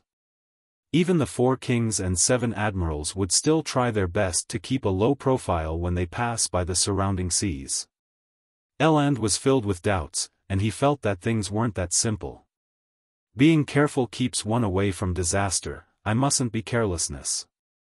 Eland put away his yellow-brown telescope and paced back and forth. He half raised his hand and said to the navigator, "We shall dock at Bansy harbor tonight. Report our encounter with the pirates to the Navy and the Church." According to their usual plan, the next stop for the White Agate would be the Tiana port, and it would probably take 3 days at 13 knots to reach it. From Tiana port, it would finally reach the capital of the Rorstad archipelago, the City of Generosity, Byam. And there was a faster way to sail from Pritz Harbor to Byam, which was to stop only once in the middle of the voyage, at Bansy Harbor, about 120 nautical miles from Demir Harbor. The Red Skull really left? Donna's father, Erdy Branch, walked to the window and looked out into the distance. Cleves calmly nodded and said, "Yes." Just as he finished his sentence, a sailor's shout sounded from outside. "The danger has been averted. The danger has been averted." Upon receiving official confirmation, Donna and Denton finally relaxed and had the courage to approach the window and look outside. Are the Red Skull pirates that powerful? Donna's eyes widened as she searched for a ship that had already gone far away. "Very powerful." Cleves gave his answer. "How powerful are they?" Denton immediately pressed. On the other side, the bodyguard, Teague, straightened his hair and chuckled. "Even if we don't include the cannons and hundreds of pirates on the ship, just Captain Johnson and the first mate Anderson are extremely powerful on their own. Anderson's nickname is One-Eyed. The bounty reward for him in the kingdom is £500. All of us in this room added together with the help of a few sailors, might be able to defeat him in battle. As for Johnson, who's nicknamed Sea Wolf, he can easily finish such an opponent. If he were to board the ship, no one would be able to stop him. His bounty is worth £900, nearly £1,000. Is that a lot?" Donna was surprised at the potency of Sea Wolf and One-Eyed, as well as their bounty. In her memory, her father earned a total of $1,500 a year. A lot. This is a reward that they or their heads could directly be exchanged for. The items they have on them and the things they've plundered will also belong to you. The kingdom will buy it at the market price, and you will still have the chance to obtain the bounties from other countries, Cecile explained. On the sea, pirates with a bounty of more than £300 are rather powerful. For those who are close to or above £1,000, they'll be rather famous in the sea they plow. And I mean vast sea expanses like the Sonia Sea or the Fog Sea. Therefore, the 4 kings and 7 admirals are considered famous throughout the 5 seas? Donna innocently asked. Cleves replied seriously, "Yes." "In that case, are the Red Skull pirates very famous in the entire Sonia Sea?" Donna asked with concise logic. "Yes." Teague nodded. "But why did they flee?" Donna blinked. It might not have been them fleeing, Cecile didn't know the reason either. Cleves looked out the window again as he knitted his brows. Maybe there's another reason. Maybe they had no plans to plunder us at all. They just came across us. Other reasons? Donna suddenly had a guess. Could it be Uncle Sparrow's Talaza house, gentle messenger that scared them away? Yeah, it's really scary. Donna's mind bubbled like boiling water. She turned her head excitedly and looked down to realize her brother's eyes were shining as well. The two of them pursed their lips and immediately realized that their thoughts were the same. Let's go out and get some air on this level. Donna found a reason to drag her brother out of room 305. Outside, Denton said in a suppressed voice, "Are we going to find Uncle Sparrow?" Exactly. Donna smiled with a spirited look. I saw him enter room 312. Inside room 312. Blazing Danitz, who no longer mentioned Rear Admiral Iceberg, looked at the red skull which had turned its bow around and sked with laughter. They must have been frightened by the declaration of the Navy's cannons and the news that a pirate crew had been destroyed recently. They actually took the risk of raiding this sea route in order to earn enough money before leaving the sea. So what if there are giant ship cannons? The Navy and the Church have a lot of powerful things, and they've always existed. But never have they made it impossible for us to continue being pirates.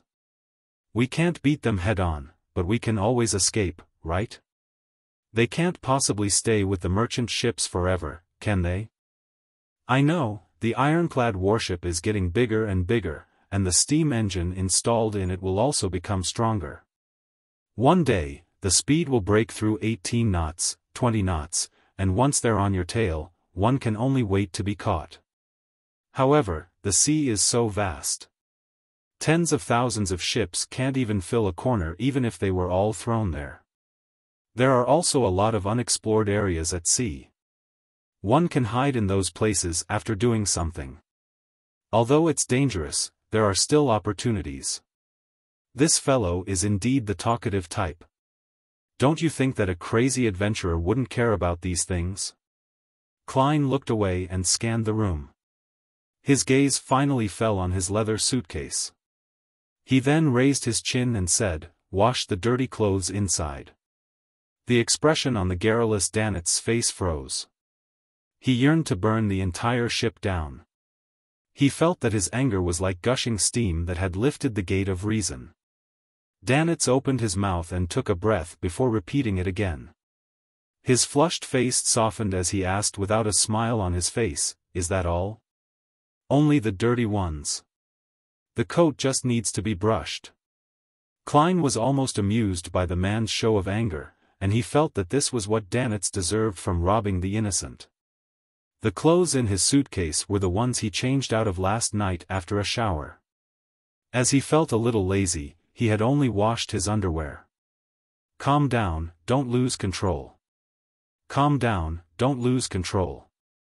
After admonishing himself several times, Danitz walked over to German Sparrow's suitcase, opened it, and took out the clothes that needed cleaning.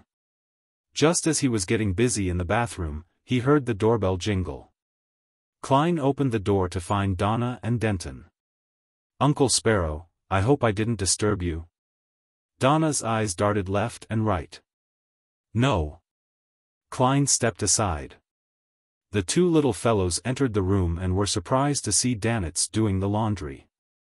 "Where are the servants?" Denton asked subconsciously. "Didn't bring them along," Klein answered for Danitz. Donna asked, in apparent confusion, "But there are laundry maids attached to first-class cabins. They're charged by the barrel." Before she could finish, Danitz froze. He had been so angry that he had forgotten about it. Danitz shook the water from his hand, turned, and forced a smile at German Sparrow. "Can I hire the laundry maid for help?" Klein didn't insist on seeing the pirate make a fool of himself, so he smiled and said, "I only care about the results." Phew. Danitz heaved a sigh of relief.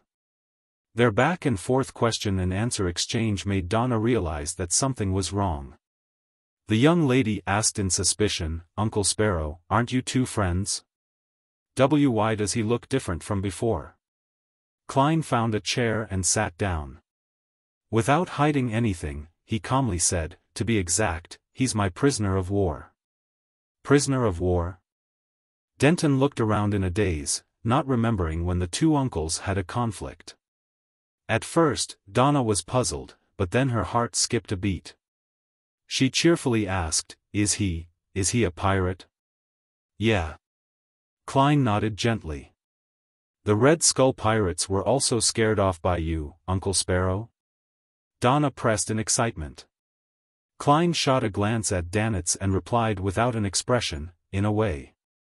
Having all her questions answered, Donna felt abnormally pleased. She glanced at Danitz and unknowingly lowered her voice. Uncle Sparrow, does he have a name? No. Does he have a bounty on him? No. I mustn't let anyone know of what happened to me. Danitz opened his mouth in a bid to answer before Klein. I'm Sieg. At this moment, Klein said with a fleeting voice, Danitz. Danitz. Donna and Denton looked at each other without asking any more questions. The siblings didn't stay long and soon took their leave. They kept feeling that the pirate's eyes were fierce. When they returned to room 305, they saw that her father and Uncle Cleves were still in the midst of their discussion. Donna deliberately interjected innocently with a question.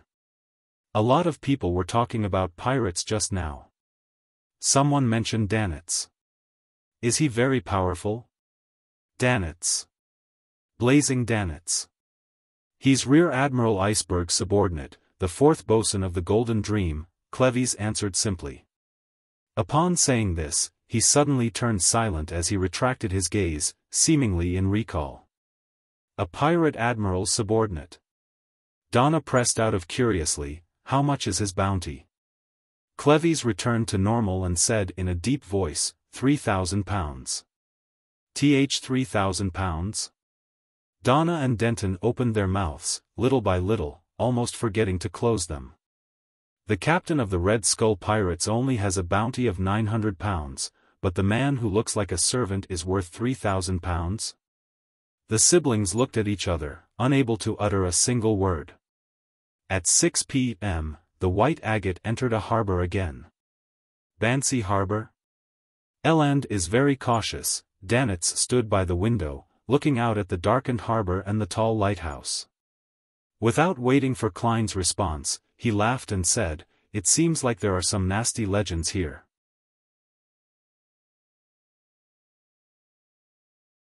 Chapter 506. The Weather Museum. Klein already had a basic understanding of Danitz's character, so he didn't take the initiative to ask about the legends.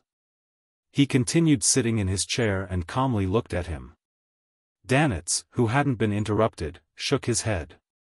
Legend has it that 300 years ago, when the Lone Army first occupied this island, more than 500 soldiers mysteriously disappeared after a fog.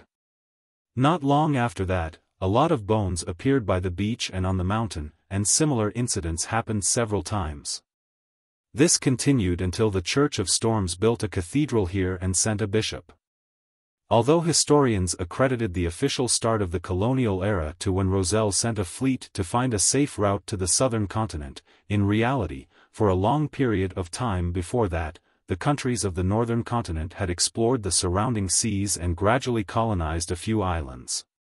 The only difference was that these operations weren't systematic or wide-scale enough. Disappearing mysterious in the fog. Bones appearing by the beach and on the mountains. Klein thought of the forsaken land of the gods for some baffling reason. According to Little Sun's description, there was no sun there, with only lightning in the night. Furthermore, when humans were surrounded by darkness without a sliver of light, they would encounter strange or terrifying events.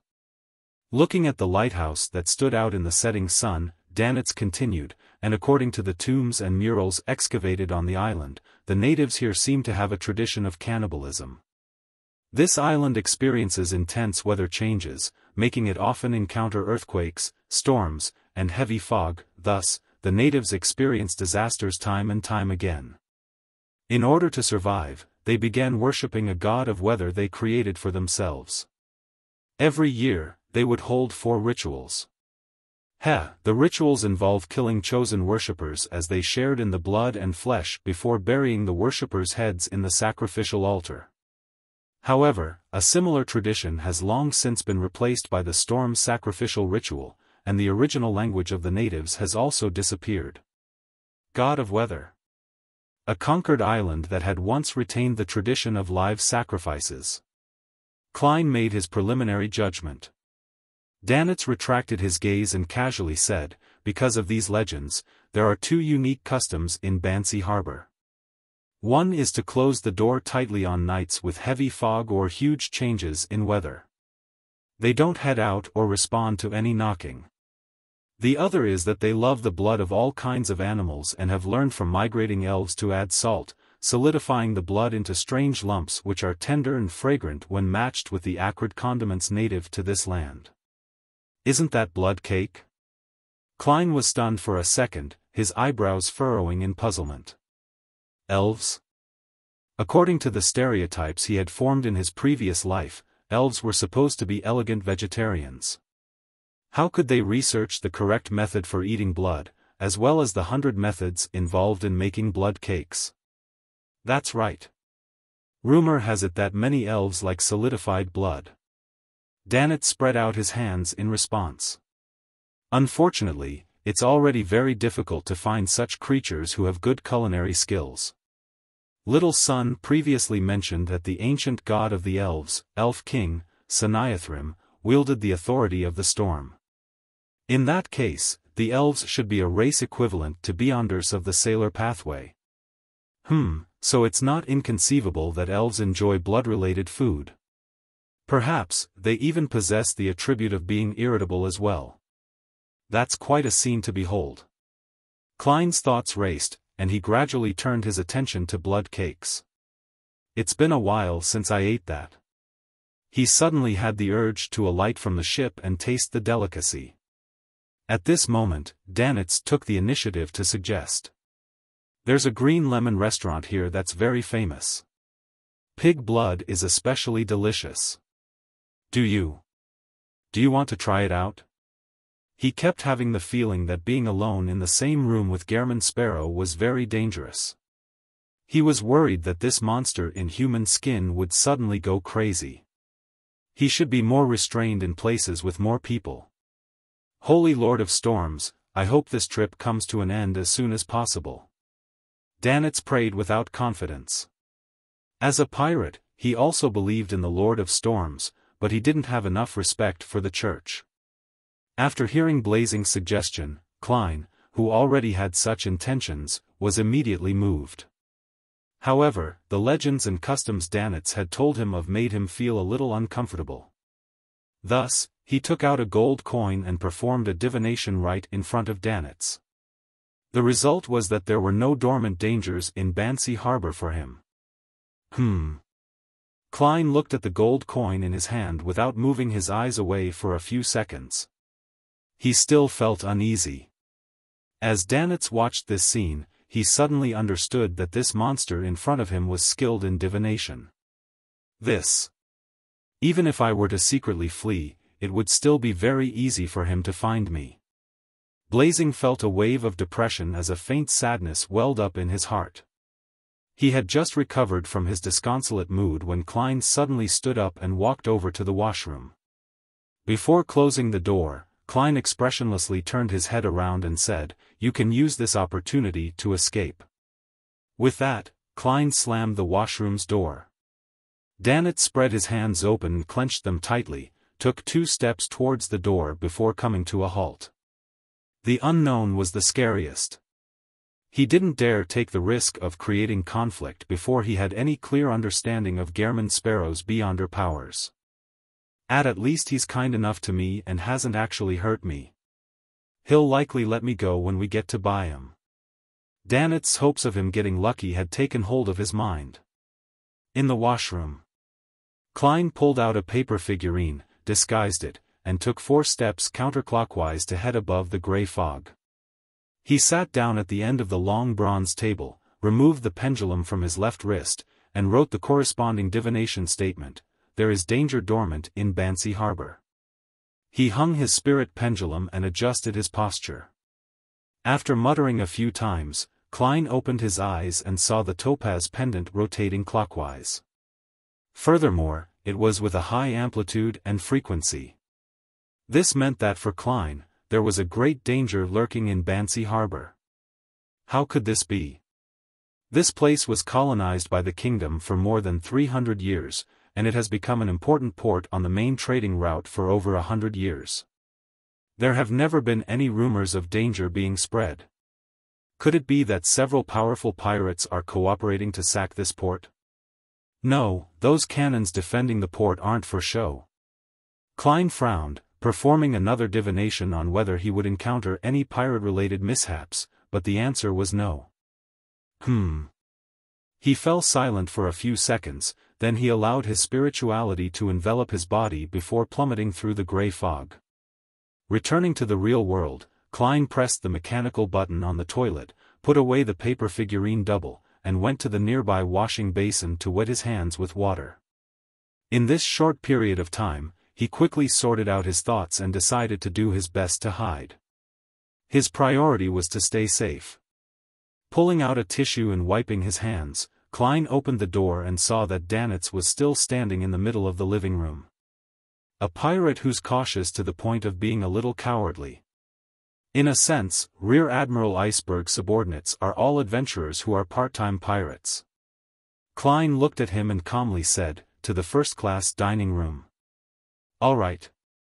Danitz didn't understand why Gehrman Sparrow had suddenly changed his mind, but in the end, he chose to not raise any disputes.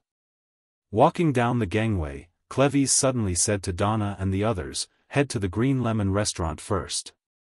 I have some matters to do with Captain Eland. I'll join you soon." "All right." Although Erdy Branch was surprised, he wasn't too puzzled. Cleves was halfway aboard the ship when he met Eland with his straight sword at his waist. "I'm going to visit Gehrman Sparrow." Cleves turned around for the first-class cabins after saying that. Eland was momentarily dazed, unable to understand his out-of-the-blue intentions. "There's no need to inform me that you're visiting Gehrman Sparrow." Eland was startled for 2 seconds before he vaguely grasped the true meaning behind Cleves's words. "He's telling me so that if anything happens to him, it would be because of his visit to Gehrman Sparrow. But if nothing happens to him, it means that his suspicions were incorrect and there's no need to further disturb Gehrman Sparrow any further." Eland stopped in his footsteps and said to the first mate beside him, "Wait 15 minutes. Thump. Thump. Thump." Klein and Danitz, who were on their way out, heard a rhythmic knock on the door. Danitz, who received a signal, hurried over and opened the door. It was Cleves outside. He looked at Danitz, who had disguised himself again, before turning to Klein and said, "Blazing Danitz." At lunchtime, he had found Gehrman Sparrow's friend somewhat odd and familiar, but he hadn't connected the face to the picture on the bounty notice. It was only when Donna mentioned Danitz that the inspiration struck him, making him realize that the two were very similar. As expected. Klein was about to nod and answer when Danitz said with a laugh, "My friend, you have the wrong person. Although I look like the famous pirate who's worth 3,000 pounds, I'm really not him. People have always had misunderstandings, bringing me a great deal of trouble." Klein raised his hand and covered his mouth. He almost laughed out loud and destroyed his persona. He restrained his expression and calmly replied, "Yes. Sigh. My reputation." Danitz stretched his neck and looked at the ceiling. "What are the two of you planning?" Cleves drew in a silent breath and asked directly. Klein jerked his chin towards Danitz. "Watching over him." "Watching over?" Cleves couldn't understand Gehrman Sparrow's words. "Sir, you must learn to make associations by yourself. Learn to infer on your own. You can't have me explain in detail. That doesn't match my persona." Confronted with the doubtful look in Cleves's eyes, Klein casually said, "He boarded at Demir Harbor and I recognized him, so I decided to watch over him to prevent any accidents. After looking at Klein for a few seconds, Cleves nodded his head and said, "Will you be fine? Do you need any help?" "No," Klein replied quietly. Cleves glanced at the depressed Danitz and took a step back. "Then, I'll take my leave." Just as he was about to leave, he was suddenly stopped by Gehrman Sparrow. He heard the mysterious young adventurer say, with some solemnity, "Return to the ship as soon as possible. There is danger dormant in Bansy Harbor." In the Green Lemon restaurant, Donna had just laid out her napkin when she saw through the window that Uncle Cleves had arrived hurriedly downstairs. At this moment, the weather in the port suddenly changed. Strong gales rose up from all directions, causing the trees to sway back and forth. As expected of Bansy Harbor, the Weather Museum. Donna studied the outside scenery with interest. She saw a man in a black cloak trudging through the wind with a lantern in his hand. Seemingly sensing that he was being watched, that person turned his body sideways and looked up at the second floor of the restaurant. Then, Donna discerned his appearance and saw that the area where the person's head was supposed to be was empty inside the black cloak. There was only a bare neck with bright red blood spewing out of it. The person slunk his body back down, pulled at his cloak before continuing forward.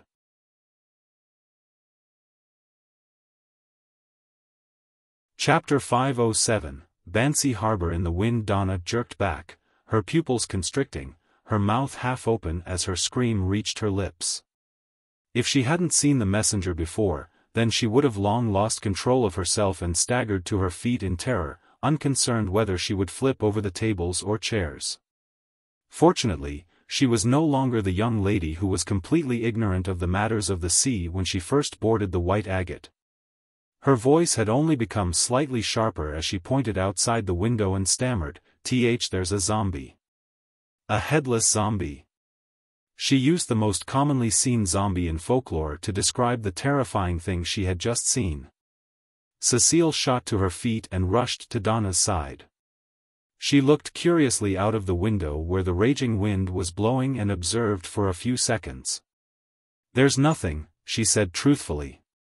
Donna shrank back, mustered her courage, and cautiously leaned forward only to see the trees outside swaying, with random clutter flying everywhere.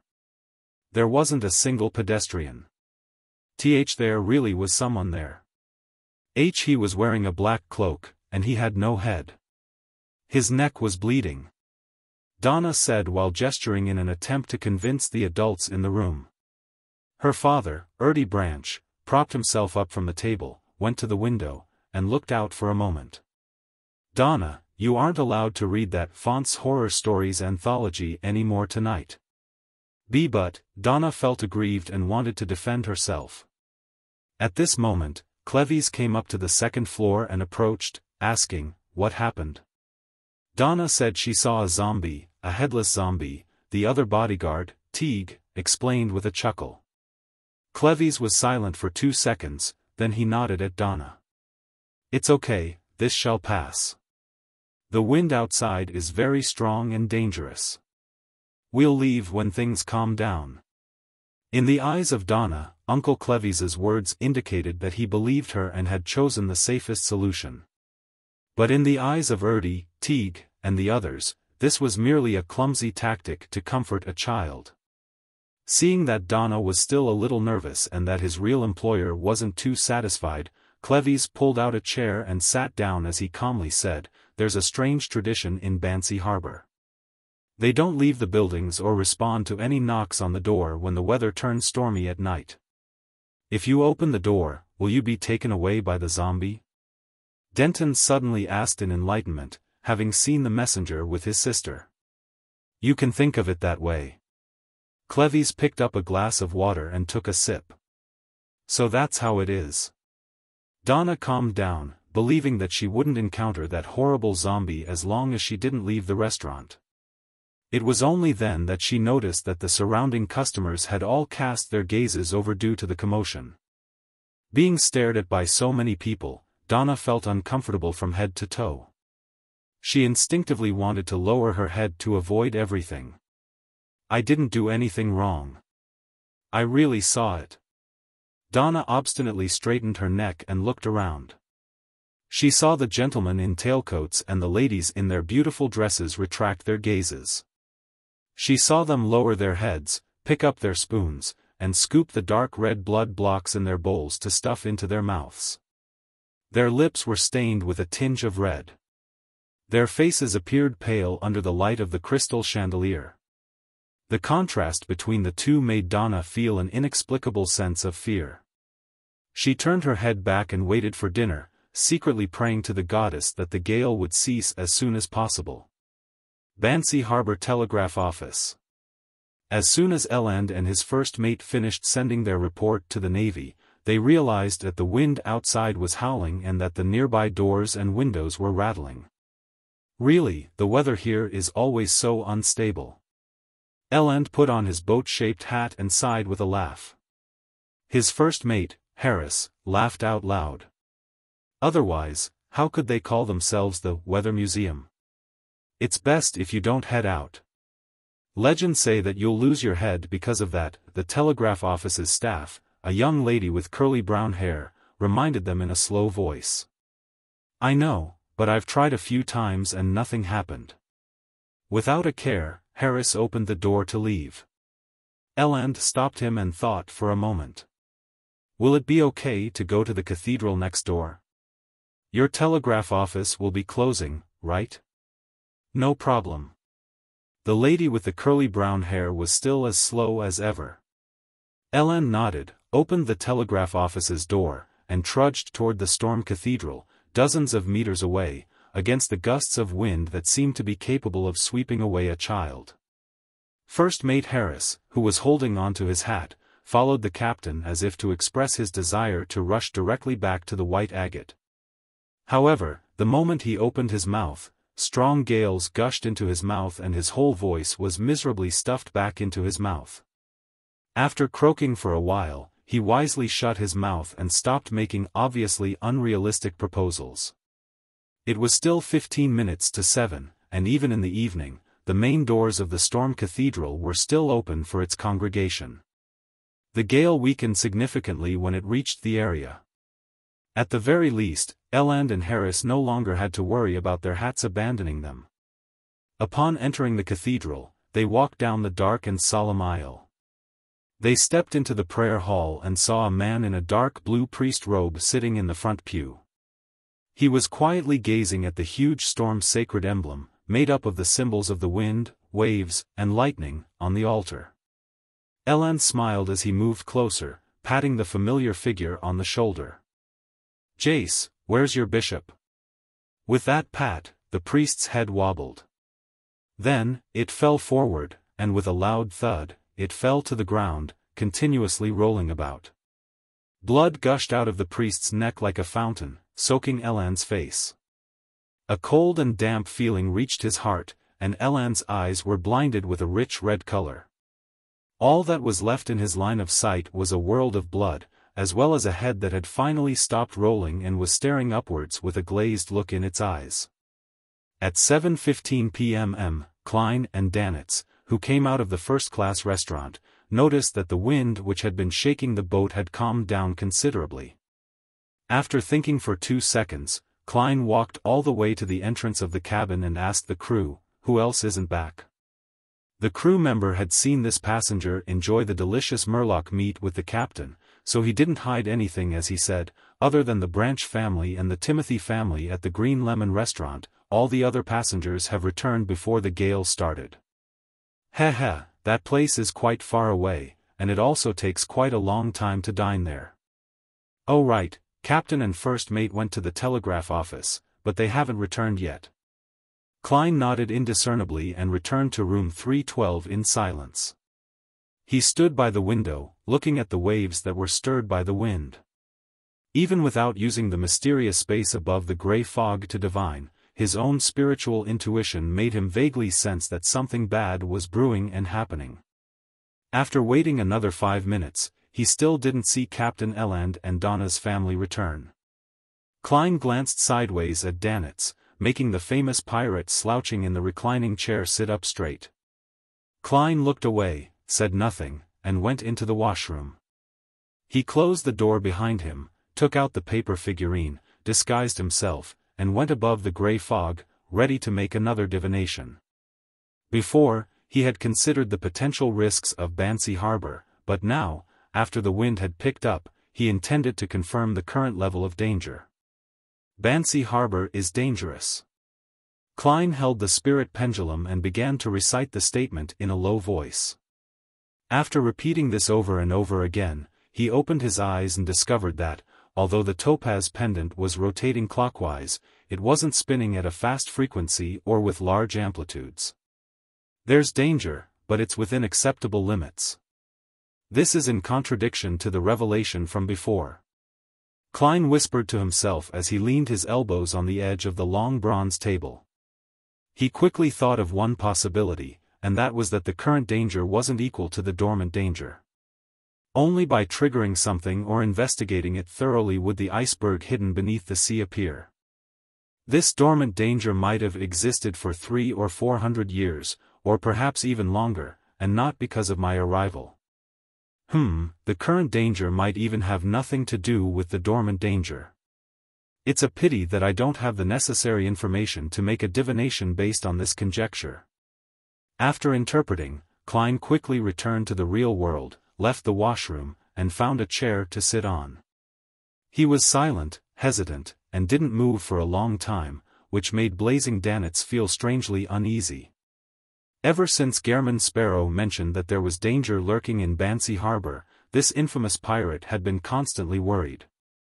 To be able to make this monster change his mind and avoid the danger at Green Lemon Restaurant, it must be very terrifying. Why is my vacation so miserable? I'm plagued with bad luck. The atmosphere was so stifling that Danitz had to get up and pace back and forth. It was then that he saw the monster, Gehrman Sparrow, suddenly stand up, button his double-breasted frock coat, and walk over to the coat rack by the door. After taking his silk hat, Klein looked at Blazing and said without any expression, "You're free." Huh? Danitz only found it surreal. He suddenly understood what the monster was thinking of doing, and he blurted out in shock, "You want to save the captain and those ordinary people? Why, you were the one who said it's dangerous outside." Klein put on his half-top hat, picked up his black wooden cane, twisted the door handle, and replied calmly, "They cooperated with me. They kept my secret for me. He treated me to murloc meat. He helped me pay compensation for White Shark's loss." Danitz didn't react for a moment. Subconsciously, he asked, "How much was the compensation?" "A few soli." Klein opened the door and walked out. Madman. This fellow is completely mad. Be it his treatment to others or himself, he's a madman. Danitz's mouth was half open as he felt speechless.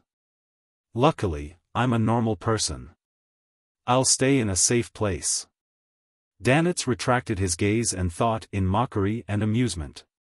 Just as this thought came to him, the wind howled again, rattling the windows and causing the candles in the room to flicker. Looking at this dark and turbulent scene, Danitz suddenly thought of a problem. The ship is anchored in the harbor, which was also part of Bansy Harbor. It's not safe either, and it could also be in danger. If I were to stay here on my own, then I might as well follow that monster. At least, he's very strong. He ran out of room 312 and caught up with Klein just as he was about to leave the cabin. Klein turned his head to glance at him. Although he didn't say anything, his puzzlement was very evident. Danitz hurriedly laughed. "If I were to choose to retreat in the face of such trivial risks, I'll be mocked by all the pirates of the Sonia Sea. An excuse." Without exposing him, Klein borrowed a lantern from the crew. Carrying the dim yellow lantern and holding his hard wooden cane, he walked alongside the boat and entered the dim port in his black suit. As Danitz lamented, he followed closely beside him.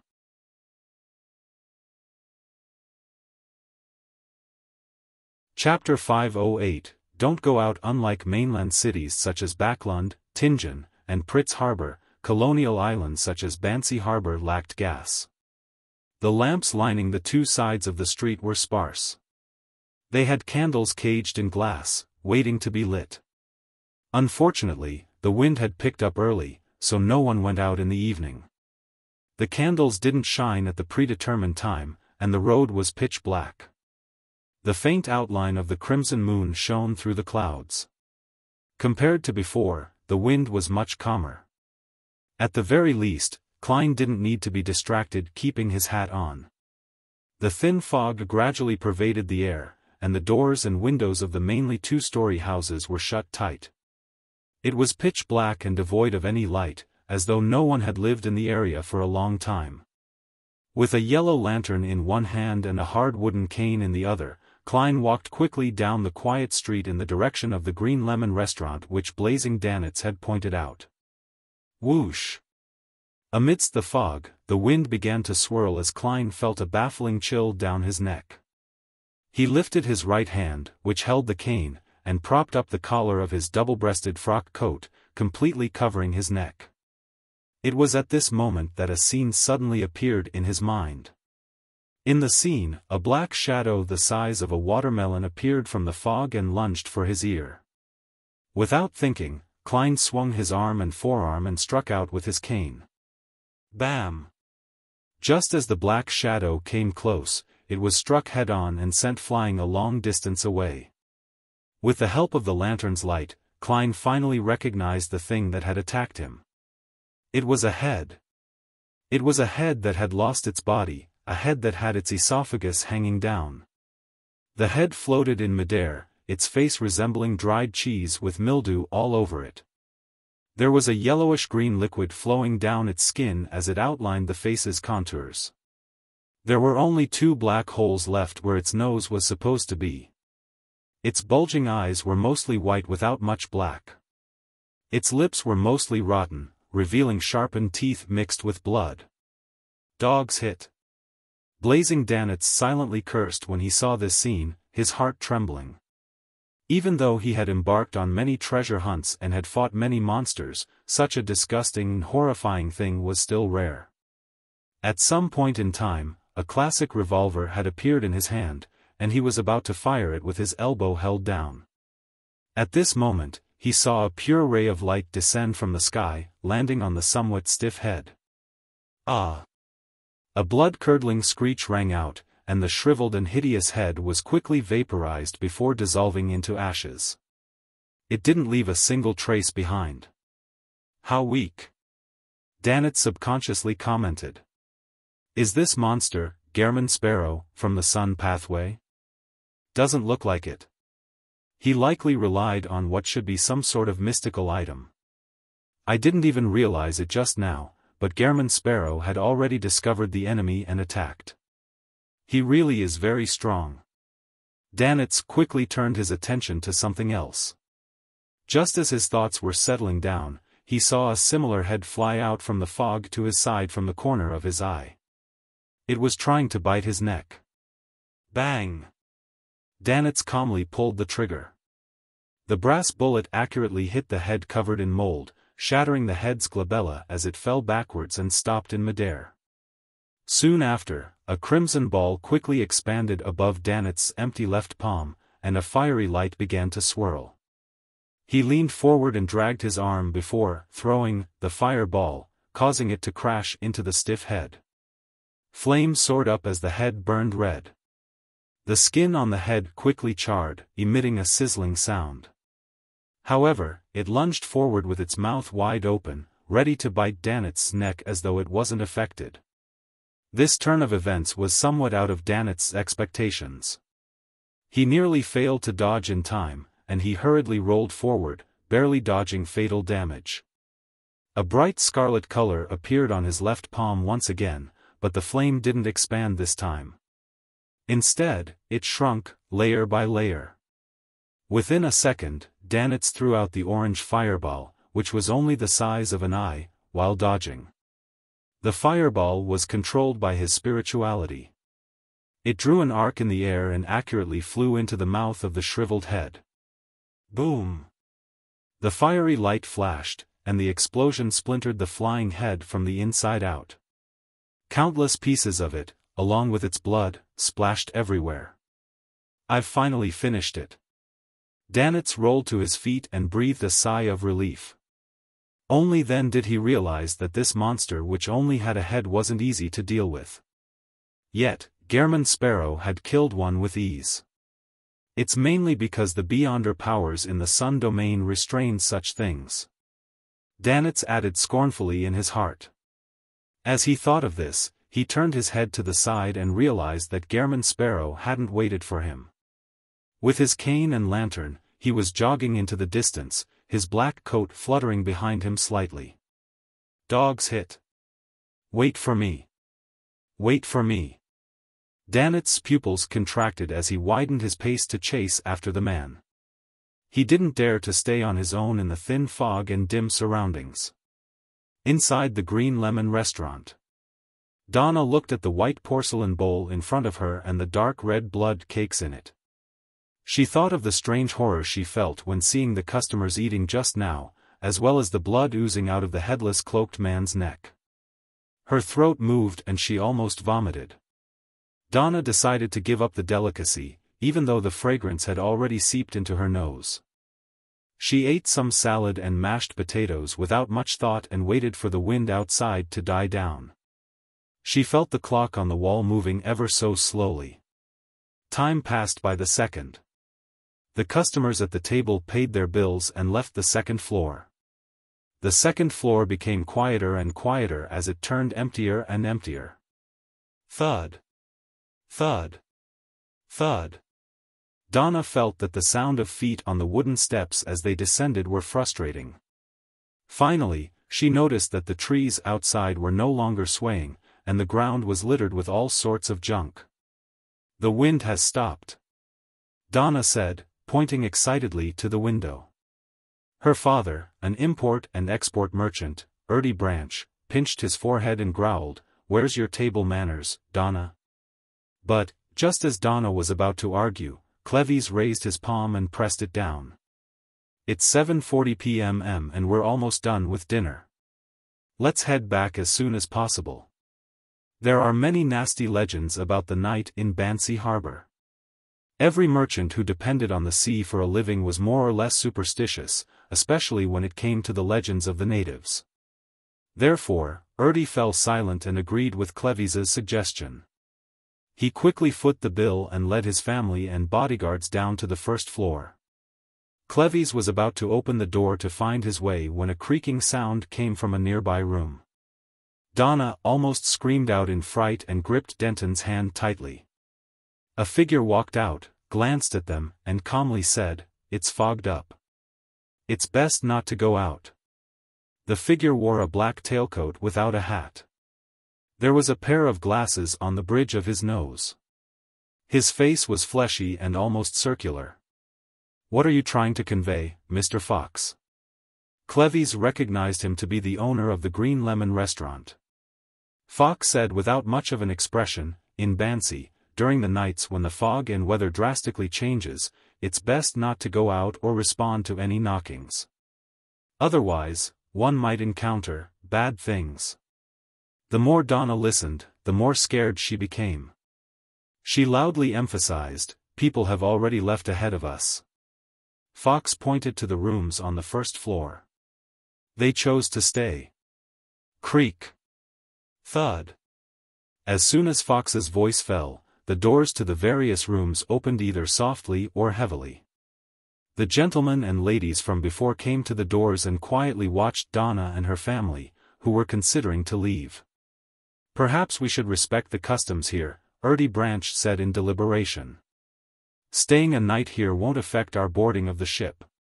According to the experience Cleves was equipped with, he should have followed Fox's advice and stayed at the Green Lemon restaurant, but he remembered Gehrman Sparrow's reminder. It was a reminder of a powerful adventurer who was watching blazing Danitz. There is danger dormant in Bansy Harbor. It doesn't refer to it being indoors or outdoors. Cleves quickly made his decision and said to Erdie, "Mr. Branch, please trust in my profession. Yeah, I've seen a lot of folklore, but none of them are pragmatic, another bodyguard agreed.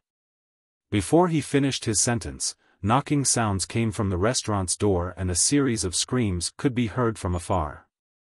"Look, there are knocking sounds." "Don't respond," Fox said slowly. Ertie's heart palpitated as he was about to choose to stay the night. Donna looked at the gentlemen and ladies standing at their doorways, and she felt that their gazes looked abnormally weird. "No, we have to return," the young lady stressed, almost screaming. Cleves could also feel the indescribable pressure and the coldness that seeped through his bones, and he once again stressed his opinion. "If there are any problems, then it'll be more dangerous staying here. There are cannons on the ship, as well as sailors with guns and sabers." This reason convinced Ertie, who motioned for Cleves to open the door. Cleves waited for the knocking to subside, then with one hand holding a gun, he pulled open the door with the other. The wind's howling had quietened and the darkness was deep amidst the spreading fog. It was as if there were many monsters hidden within. Donna held her younger brother, Denton, and, hiding behind Cecile, left the restaurant one step at a time. Creak. The door to the restaurant suddenly closed, preventing them from returning. At this moment, they were like ships stranded in a storm, as though they were the only ones left in this world. With the lantern in hand, Cleves walked in front when he suddenly saw something fly over and crash into the ground, rolling a few times. Donna and the others subconsciously looked over and immediately let out cries of terror. It was a shriveled, rotting head. Then they saw light. Light fell from the sky, and the disgusting head melted into nothingness. This, Ertie and the others swallowed hard, their bodies trembling. At that moment, they saw a faint yellow light approaching from the depths of the fog. It was a figure holding a lantern, wearing a half-top hat and a double-breasted frock coat which shared the same color as the night. The lines of his face were distinct, and there was an obvious sharpness in the coldness. "Uncle Sparrow!" Donna and Denton cried out. They felt their hearts settle down. Klein tossed the lantern to Danitz beside him, and he walked over with his cane in hand before calmly saying to Cleves and the others as if nothing was out of the ordinary, "Let's go to the telegraph office first." "What about the Timothus?"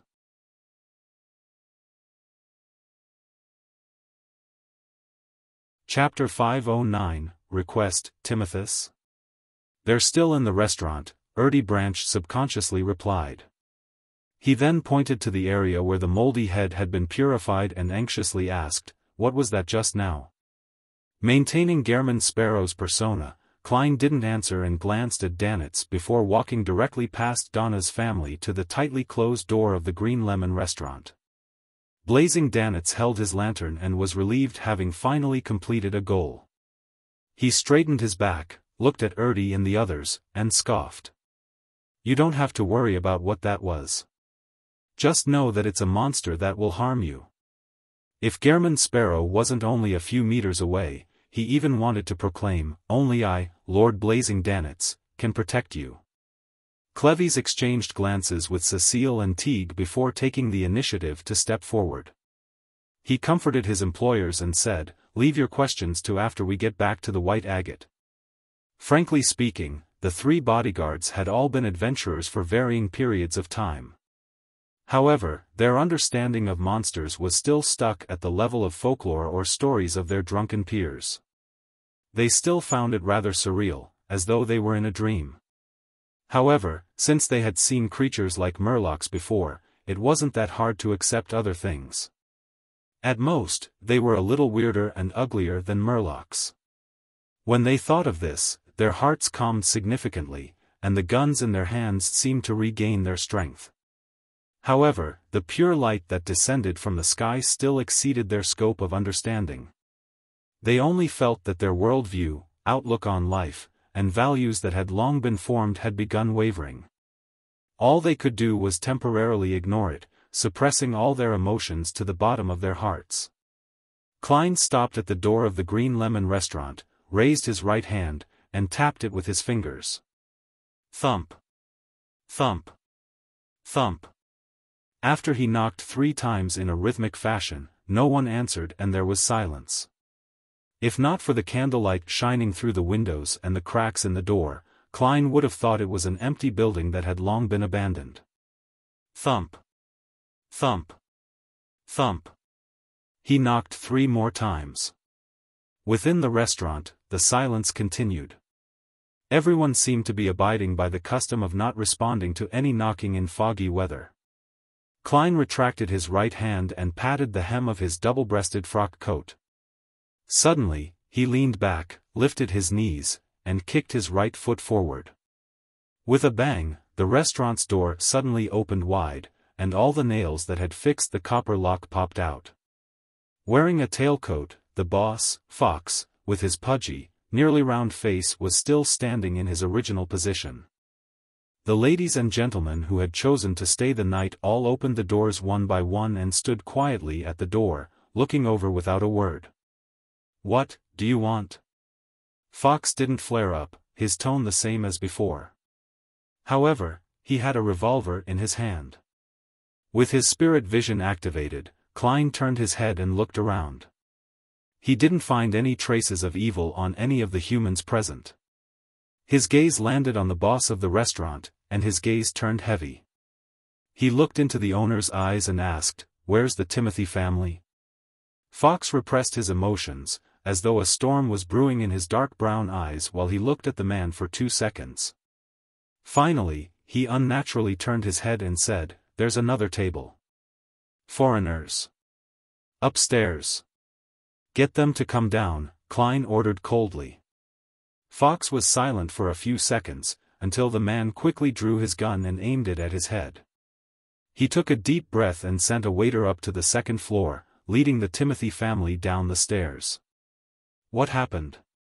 Timothy was a man who was more than 30 years of age. He was on vacation with his newly wedded wife. Klein lowered his gun and flatly said, "Something unexpected has happened in Bansy Harbor. Are you coming back with me to the ship or staying here?" "Something unexpected?" While Timothy ruminated over the words, he saw Ertie Branch outside nodding at him solemnly. He knew that the other party was a very rich import and export merchant who had 3 bodyguards with him. He believed that if there were any unexpected circumstances, then it would be safer to stay with them, so the answer was obvious. As for the unique customs of Bansy Harbor, it was just a custom. He held his wife's hand and walked towards the door, politely smiling as he said, "All our things are on the ship. Of course we'll stick with you." "Thank you." He and his new wife expressed their gratitude in unison, walked past Klein, and joined with the Branch family outside. Klein withdrew his revolver, politely bowed at Fox and said, "Excuse us." With that, he turned around and walked towards Cleves and company, who were illuminated by the light leaking out from the restaurant. With a thud, the door of the Green Lemon restaurant closed once again, swaying slightly in the wind. Klein had actually noticed an unusual, subtle atmosphere just now, but since his spirit vision failed to obtain anything, he didn't wish to investigate it too deeply, lest he ignite the huge danger lurking in Bansy Harbor. He returned to Danet's side and did a head count with the light of the lantern. Donna's family of 4, their 3 bodyguards, the Timothy couple, and several servants are all present. Klein switched the hands in which he held his revolver and cane with, lifted his gun-wielding right hand, slipped it deep into the double-breasted frock coat, and rubbed the sun brooch. With a flash of dark golden light, an invisible force quickly spread outwards, flooding everyone present like a wave. Instantly, Donna and the others felt as if they had arrived in the south, like they were bathing in warm sunlight that dispersed the cold chill within their bodies. They were no longer as nervous and worried, as if they had found their courage again. The remnant black colors obtained from the special cured meat from Demir Harbor quickly disappeared along with the extremely minute amounts of wicked feelings. Sun Halo was able to enhance the courage of one's companions within a 20-meter radius and purify any evil forces within them. With the help of the brooch and while under the control of Klein's spirituality and psyche, he could use the power of the sun to bypass any targets he didn't wish to help. "Let's head to the telegraph office first." Klein repeated himself as he held his cane in his left hand and his revolver in his right. After getting his bearings, he proceeded forward. Danitz followed his directions and walked diagonally to the side. Clevis, Cecile, and Teague very professionally took charge of security for the other two flanks. With a party of more than 15 people, it's easy for us to suffer losses once we're attacked. Moreover, only Blazing can truly be considered a helper. What should I do? Thinking back to the monsters he had encountered, Klein suddenly slipped the revolver back into his underarm holster and handed the cane to his right palm. He reached into his pocket with his left hand and removed the wall of spirituality around an iron cigar case. He took out Azik's copper whistle and held it in his hand, occasionally tossing it up. He believed that such an action would divert the attention of the undead monsters, which only had one head left from the others, leaving the brass, ancient whistle as the only thing in their eyes. This way, I don't have to worry about not being able to rescue them in time. That's the effect of an MT. Klein sighed and quickened his pace. At this moment, 3 shriveled heads covered in mold flew out from the thin fog in front of him. They charged towards Klein from different directions like arrows, completely ignoring the existence of the other delicious meat. 3. Danitz's pupils contracted, a little worried that Gehrman Sparrow would end up flustered, but he also looked forward to seeing his true strength. 3. Klein calmly shook his left hand and threw Azik's whistle into the air. The heads with esophaguses hanging down from them immediately drew an arc and headed for their primary target. Klein took a step back and, without any expression, raised his hand and squeezed the sun brooch. All of a sudden, dense golden flames were produced where the copper whistle was, as a holy aura was emanated. Fire of light. The 3 skinny heads let out miserable shrieks at the same time, turning into dust under the golden light. Klein took 2 steps forward and reached out to catch Azik's copper whistle. That can actually work? Another mystical item? Danitz froze for 2 seconds, flabbergasted at how easily the assault had been resolved. At that moment, Timothy and his wife also clearly saw what the things which were attacking them looked like. One of them turned pale from fright while the other asked, flustered, what was that? Donna immediately turned around and nodded seriously. Leave your questions to after we get back to the white agate. With that said, she put her finger to her lips, mimicking Uncle Sparrow's meaning of silence. Remembering the holy aura displayed by the young man in front of him, Timothy swallowed hard and pulled at his wife's hand. He fell silent while remaining alert, and his servants had no choice but to obey upon seeing this. The group continued on through the moonlit streets. The lights of the houses on either side of the streets were extinguished, leaving only darkness behind the oriel windows. Donna felt as if pairs of eyes were following her and the others, but for some reason no one showed up. They must all be afraid of Uncle Sparrow. She held her brother's hand tight and walked amidst the protective circle of her parents. Suddenly, a figure appeared at the side of the street. He wore a black cloak and leaned forward, revealing a neck that was still bleeding. There was nothing above the neck, with the interior of the cloak reflecting the moonlight. Gasp! The headless figure let out a beast-like growl that sounded like gasping as it rushed towards Klein, stomping on the street to the point that the ground slightly shook. A spot it passed by just happened to be in Danitz's path. This infamous pirate cursed and flung an orange-yellow fireball which had been repeatedly compressed from his hand. Boom! The fireball exploded, causing the headless man to retreat several steps. His clothes were tattered, and his skin quickly charred while his cloak was set on fire. However, to the monsters that had already lost their lives, this wasn't a serious injury. And in that instant, with a crisp crack, the scarlet flame on the black cloak suddenly soared into the air, as if it were blooming. Klein, in his coat, jumped out of the flames, borrowing the momentum from his fall and his own strength in order to stab the cane he held in both hands directly into the headless man's neck. Splat! The cane sank into the headless man's body and emerged from his crotch. Bam! Klein's back muscles bulged, forcefully throwing the headless monster to the ground. Taking advantage of this opportunity, he stood behind the monster and continued to grip the cane tightly while he poured his spirituality into the sun brooch. He had already used his spirit vision to determine that holy light summoning, cleave of purification, and fire of light were all unable to deal with this blackish-green monster in a short amount of time, so he could only use another method. 5 seconds, 4 seconds, 3 seconds. The headless man struggled with all his might, but like a snake, he fell to his knees and was firmly nailed to the ground by the cane. 2 seconds, 1 second. Klein opened his mouth and spat out a word in ancient Hermes. Sun. Specks of radiance appeared and turned into water droplets that sprinkled over the headless man's body. Sizzle. When the blackish-green gas was emitted, Klein let go of his cane and took 2 steps to the side.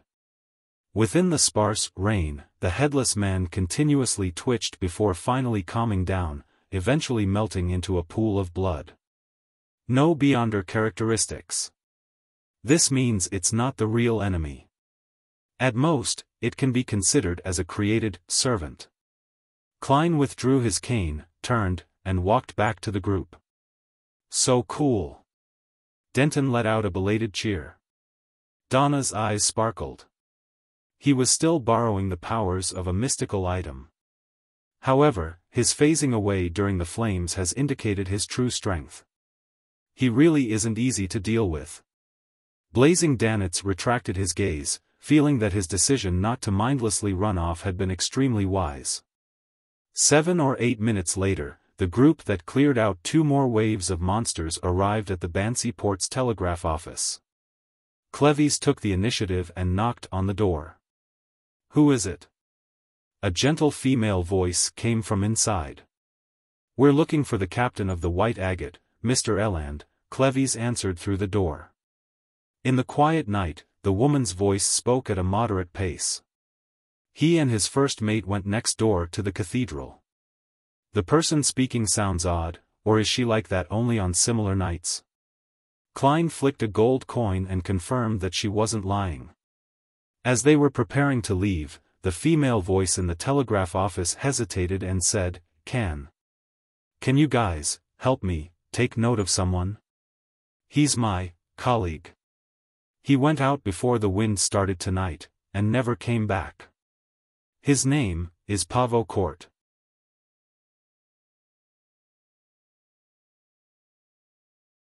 Chapter 510, The Returning Bishop. Pavo Court. Cleves didn't directly answer the woman behind the telegraph office's door. He turned to glance at Gehrman Sparrow, waiting for his decision. In the eyes of this former adventurer, it was a difficult task for 15 people to get back to the White Agate safely. They couldn't and shouldn't be distracted by helping her search for someone. However, he was well aware that the current pillar of support was Gehrman Sparrow and Blazing Danitz. They were the only ones who had the right to decide on the matter. Klein remained silent for 2 seconds, then he spoke in a measured voice. "What does he look like?" He believed that having more information would help him escape this strange, foggy city, so he casually asked in passing. As for whether he would help take note of the person's whereabouts, it all depended on what happened next. While inquiring, Klein also warned himself not to pursue the matter too deeply or else it might risk triggering the danger dormant in Bansy Harbor. Between understanding the situation and avoiding the risks, he had to engage in a balancing act, no more, no less, without leaning too far left or right. This might be an easy or difficult feat, because no one knew what would happen once he took the step. He could only judge based on his experience and intuition, and he could fall into a pit at any time. This left Klein highly stressed as his mind whirled at an unprecedented speed. In the dense darkness and thin fog, the telegraph office's door remained tightly shut. The woman inside paused and said, "He's a very handsome man. He has 2 eyes, 2 ears, a nose, and a mouth." Why does this answer sound so scary? Is there something wrong with this woman? According to the customs of Bansy Harbor, she shouldn't have even responded. Blazing Danitz had the urge to kick open the door, rush into the telegraph office, and check the situation inside. It was at this moment that he saw Gehrman Sparrow put his hand on his hat and turn to the side. Storm Cathedral, Klein briefly stated their destination. He didn't bother with whether there was anything wrong with the woman at the telegraph office. It was just like how he didn't delve into the secrets of the owner of the Green Lemon restaurant or the customers who had chosen to stay the night. The wind was getting lighter, and the fog was thinning. The candlelight from the cathedral was shining through the narrow windows high above, like a beacon in a storm. After Klein used Sun Halo again, Donna and the others regained some of their courage, like people who had fallen into the water and desperately grabbed onto the last straw. They hurriedly walked on the empty streets in silence. Soon they arrived outside the Storm Cathedral, but the doors were shut tight. Glancing at the Storm's sacred emblem on the door, Klein raised his hand and knocked 3 times. Thump. Thump. Thump. A vigilant male voice immediately came from behind the door. "Who is it?" "Gehrman Sparrow," Klein replied straight away. He could already tell that it was Captain Eland. "Why are you here?" Eland asked again without opening the door. Klein raised his cane and calmly said, "You helped me pay White Shark's compensation." After a moment of surprise and amusement, Eland made an initial confirmation that it was the real Gehrman Sparrow outside.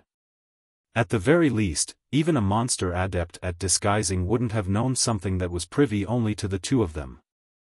He still felt hesitant until Cleves, Erdy Branch, Donna, and company sounded out in succession.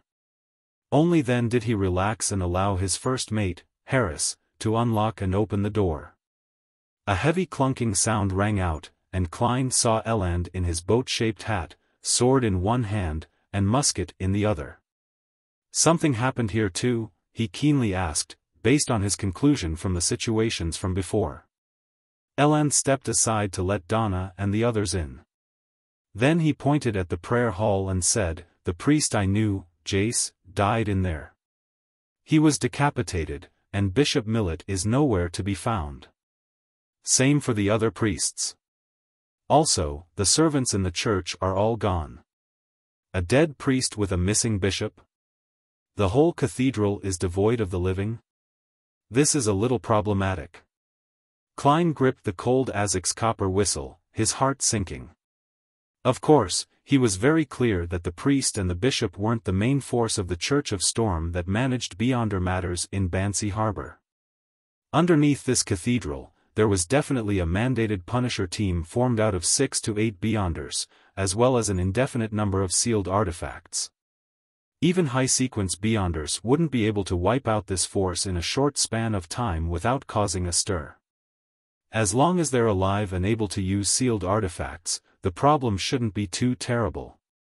So, at this point in time, what is the mandated Punisher team doing? Based on his previous experience as a Nighthawk, Klein made a guess of the standard operating procedures. In the process, he followed Eland to the prayer hall and examined the body of the deceased priest. Jace died a tragic death, as if his head had been decapitated while he was still alive. Unlike the monsters outside, his esophagus and head were separated. With Klein's spirit vision, this priest no longer had any remnant spirit. It would be very difficult to have a successful spirit channeling ritual. Is it due to a unique killing technique, or has it been dealt with accordingly? It's different from the monsters outside. Was it because the operation happened in a rush? Combining all that he knew, Klein concluded his previous speculation. He felt that there were 2 possibilities. 1, there was something of local origins, perhaps a living sealed artifact or a mid-sequence Beyonder, who had lost control underground. It escaped the cathedral and killed Jace while fleeing, causing the abnormal changes in Bansy Harbor. The bishop, priests, and mandated punishers were in desperate pursuit, attempting to form a seal again or get rid the perpetrator. The servants had been led underground and were under the protection of the remaining mandated punishers. But this didn't explain the strange behavior of the residents of Bansy Harbor. The second possibility was that the primitive sacrifice ritual to the god of weather had been resurrected in a number of people in Bansy Harbor, and that the flying heads and headless monsters were in adherence with the descriptions of flesh and blood consumption in the sacrificial rituals and the burying of heads in the altar. And due to some unknown reason, this group of people had raided the cathedral and killed Reverend Jess. The rest of the population had more or less understood the situation, but they had opted for silence. They might have already assaulted the area underground and are currently engaged in an intense battle with the mandated punishers, priests, and the bishop, who are aided by sealed artifacts. They might have transformed all the servants into monsters or thrown them out. It can also be that they're under pursuit from the Beyonders of the Church of Storms, and the servants have been sent underground to receive protection to prevent any accidents. From the fact that Jace's corpse hasn't been used, there's a possibility that it's the latter development. If I were to head underground to confirm the situation, I'll definitely be attacked since we're unfamiliar Beyonders. Besides, the remnant strength might not be sufficient. Klein looked at the priest on the ground and realized that his Beyonder characteristic had condensed into a blue sapphire by his neck. He retracted his gaze and didn't pick up the item. He didn't want to attract the violent retaliation from the short-tempered Church of Storms, so he turned to Eland and Harris. Let's return to the ship first. He casually tossed the gold coin and confirmed that there was no battle currently going on underground.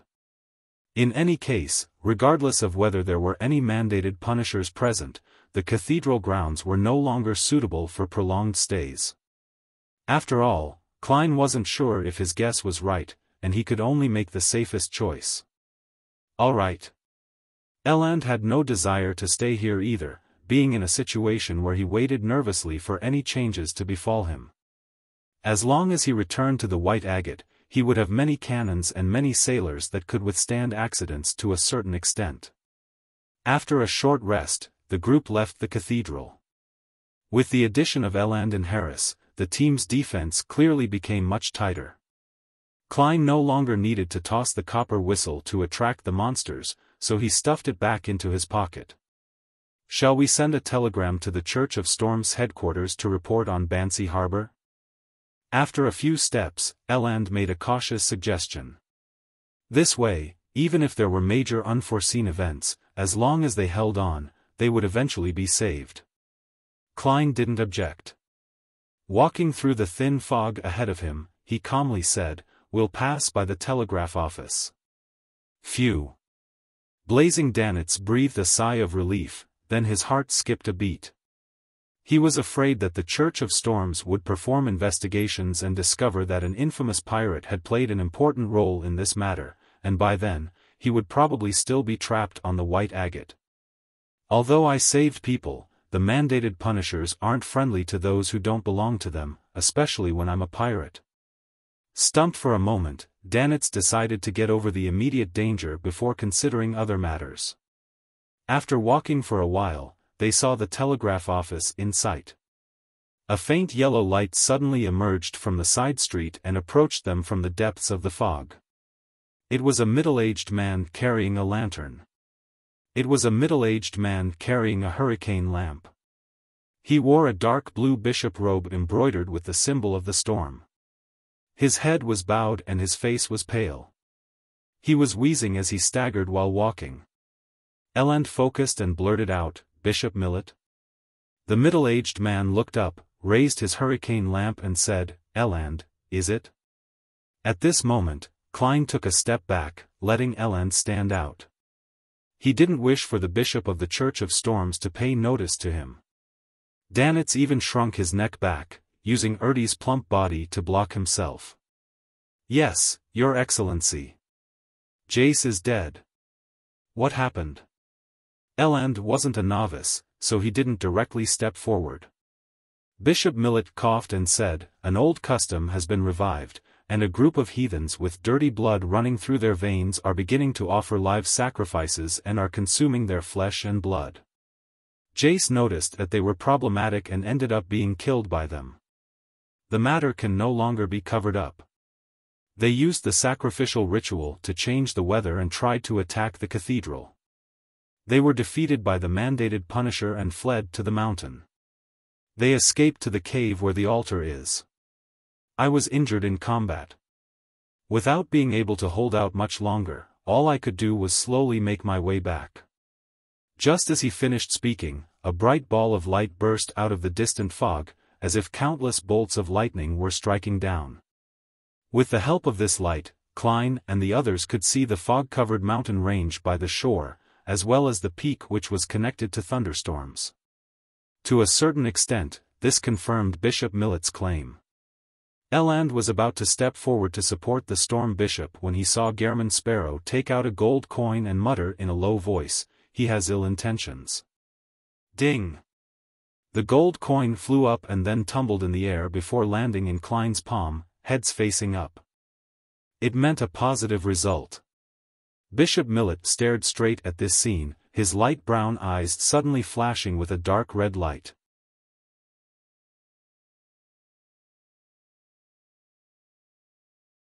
Chapter 5:11, Snitch Halo Whoosh.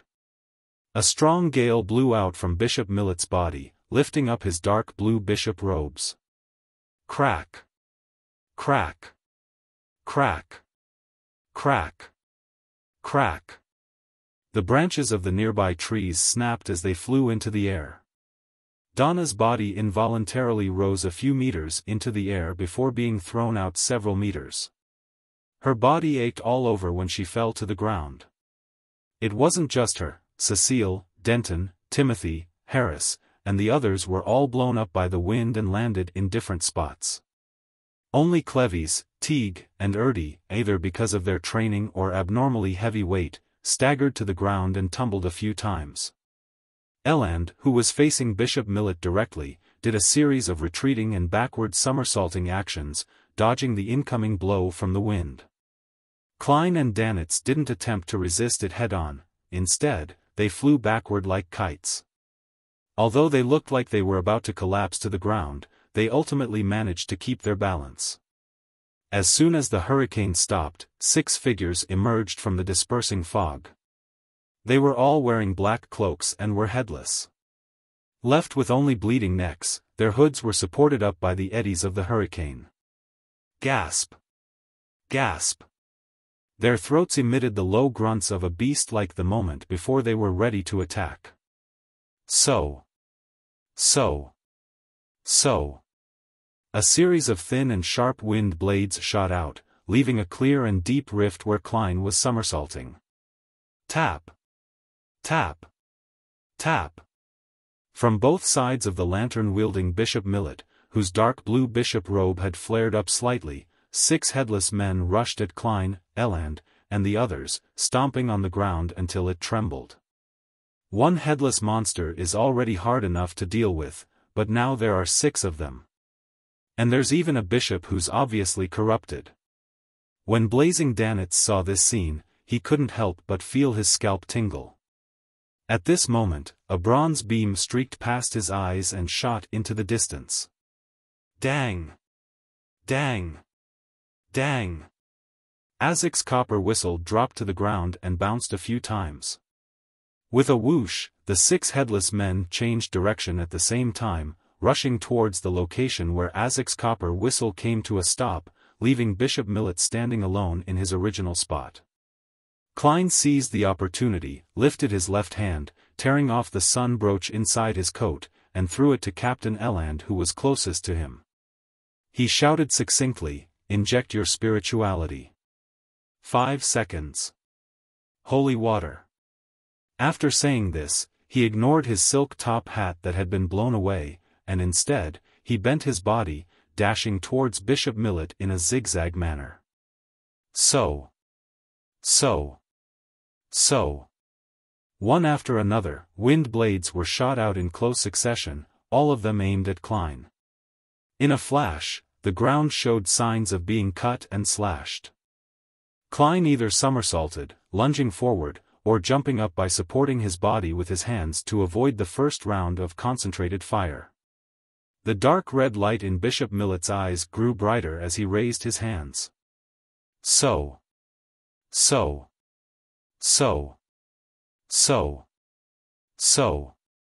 At this moment, the wind blades inundated him like a machine gun. Klein only had enough time to dodge half of it before his body was torn apart, turning into thin and light shreds of paper that flew into the air. Klein appeared in another direction and continued to charge at Bishop Millet, trying to close the distance between them to an effective distance. After catching the sun brooch, Eland immediately felt the heat. He wished that he could take off his clothes and jump into freezing water. He thought for a moment about the words Gehrman Sparrow had left him before taking out a tin-colored alcohol flask from the inside of his clothes, unscrewed the lid, and poured out all of the Lanty-proof inside. The strong aroma of the wine rapidly spread in all directions. Blazing Danitz looked around, feeling certain of the situation. With a grimace, he genuflected and suddenly pressed both his palms onto the ground. Two scarlet fire serpents appeared out of thin air, clinging to the ground as they spread towards Azik's copper whistle and created 4 burning walls of fire. His original plan had been to throw a fireball at Bishop Millet and let Gehrman Sparrow use the flames to easily jump towards the bishop and launch an attack. However, after seeing that the area around the bishop was filled with freezing gales, he rationally gave up on the idea. He was prepared to first clean up the headless monsters to prevent them from disturbing Gehrman Sparrow's ability to use his true strength. Cleves, Cecile, Teague, and Harris had already stood up again and had drawn their guns. They surrounded Erdi, Donna, and Timothy in the middle, guarding them against any other monsters that might appear. Their experience taught them that, without any prior teamwork training, it was best not to interfere in a battle that was beyond that of ordinary humans. Tap! Tap! Tap! The 6 headless men, oblivious to the burning flames, burst through the scarlet walls of fire and began to pounce onto Azik's copper whistle like ravenous dogs. This gave Elan time to inject his spirituality into the sun brooch with composure. After the holy water condensed, he dripped them into the alcohol flask. Seeing the headless people in a frenzied bunch, Danitz's heart skipped a beat. He bent down halfway and, with a flushed face, condensed a scorching white flaming spear in his right palm. Taking a step forward, he twisted his waist and swung his arm, throwing out the flaming spear. It whistled as it hit a headless man and nailed it to the ground. A blazing white light soared, and the headless man's body was reduced to ashes. The remaining half of his body was also burning, continuously releasing blackish-green gases. Seeing that his attack had succeeded, Danitz was about to continue this attack method when he suddenly sensed a particular kind of crazy, terrifying hunger. At this moment, he felt as though he had arrived in front of a deep abyss, just one step short from falling in. He knew that Gehrman Sparrow was no longer suppressing the crazy soul inside him. After using paper figurine substitutes 3 times, Klein finally entered a predetermined distance. The glove on his left palm suddenly exploded with a hunger that had been suppressed for a long time, and dark golden scales began sprouting from it as it squirmed. Klein's pupils faded away, as if they had turned vertical. Immediately after, his pupils reflected Bishop Millet's fluttering dark blue robes. Without a sound, the middle-aged man who was about to produce a large number of wind blades suddenly tilted his head backwards, and his body froze for a second. His eyes, which were glowing with a dark red light, lost their rationality as they were filled with a sense of madness. His skin became smooth and colorful, like the skin of some aquatic creatures. He let out a panting sound, as though it had come from the depths of the ocean, as slippery, disgusting tentacles suddenly drilled out from under his dark blue robe. Psychiatrist's frenzy. Klein originally only wanted to use this to interrupt the enemy's attack in order to create an opportunity for him later, but after going berserk, Bishop Millet immediately lost control. The moment the fallen or corrupted man lost his final shackles of reasoning, he immediately stepped into the abyss of losing control. Klein's pupils shrank as he saw the situation. He no longer hesitated, and he switched the soul he was driving. In the midst of his frenzy, the glove on his left palm became stained with a gold color. His expression became dignified as his gaze once again locked onto Bishop Millet. In an instant, his eyes lit up like two bolts of lightning. All of a sudden, Bishop Millet let out a blood-curdling screech, his palms and tentacles retracted as he covered his head. His psyche had been penetrated, causing him indescribable pain. Interrogator. Klein pushed himself up with his right hand, and his left hand lit up with a resplendent brilliance. Right on the heels of that, he leaned back and opened his arms as if to embrace the sun. A thick, pure, and blazing brilliance descended from the sky, landing on Bishop Millet and enveloping him within it. The surroundings changed as though it was daytime.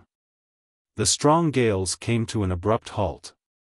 Sequence 5 Priest of Light. Bishop Millet's body began to evaporate, first his skin, then his tentacles, and finally his flesh. By the time the brilliant pillar of light disappeared, he no longer looked human. Instead, he had turned into a monster made of bones and flesh. Whatever was left of his aura was rather weak. However, he wasn't dead. The vitality of a rampager was stronger than ever before. Klein's expression didn't change. He took a few steps forward and rushed to the battered body of Bishop Millet. He genuflected, leaned forward, and pressed his left palm against the flesh. He stopped using the power of the Priest of Light because he wanted to leave some food for creeping hunger. A small crack silently appeared in the palm region of the glove as 2 rows of illusory, white, and eerie teeth grew out from it as it madly devoured any flesh, bones, and spirituality. However, Bishop Millet continued struggling. He steadied his flesh and grew new tentacles, trying to entangle Klein and pull him into his embrace. Klein threw his cane, pulled out his revolver, and fired 5 shots in quick succession at the monster. Bang! Bang! Bang! Bang! Bang! Bullets ranging from pale gold, brass, and silver colors struck Bishop Millet, igniting patches of different colored flames. Bishop Millet let out a blood-curdling screech once more, one that came from his soul. He finally wasn't able to resist creeping hunger. Even his flesh and soul were transformed into a torrent that poured into the insatiable mouth. In just 2 or 3 seconds, all that was left on the ground were clothes, money, and specks of dark blue and green light blobs. This was the difference between devouring and grazing.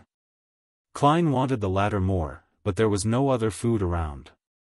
Meanwhile, Captain Eland had already created 2 rounds of holy water inside his alcohol flask. Danitz hurriedly shouted at him, "Throw it over."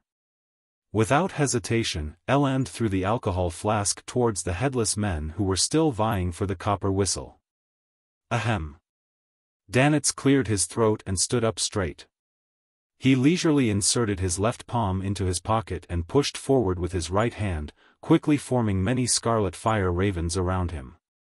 These half-illusionary fire ravens flapped their wings and flew out, following different trajectories of attack. At the same time, they collided with the alcohol flask which happened to be right on top of the group of headless people. Rumble. The alcohol flask shattered as sun holy water splattered everywhere. Sizzle. The remaining headless people were all drenched as they screamed and twitched in pain before falling to the ground. They melted away quickly into blood as Azik's copper whistle lay still in the middle of the purified area. It's resolved. Gehrman Sparrow is really strong. Even if he encounters Captain, he'll have the ability to resist her. It's a pity that I didn't get to see what beyonder powers he had used. Danitz turned his head to look at Klein, who was standing in front of the remains of Bishop Millet, and silently sighed. Then he saw Gehrman Sparrow glance at him coldly. Subconsciously, Danitz dejectedly ran out and picked up Azik's copper whistle. Donna rubbed her bruised arm and saw Uncle Sparrow in his long black coat walking back a few steps before stooping to pick up his half-top hat, silently dust it off, and put it back on.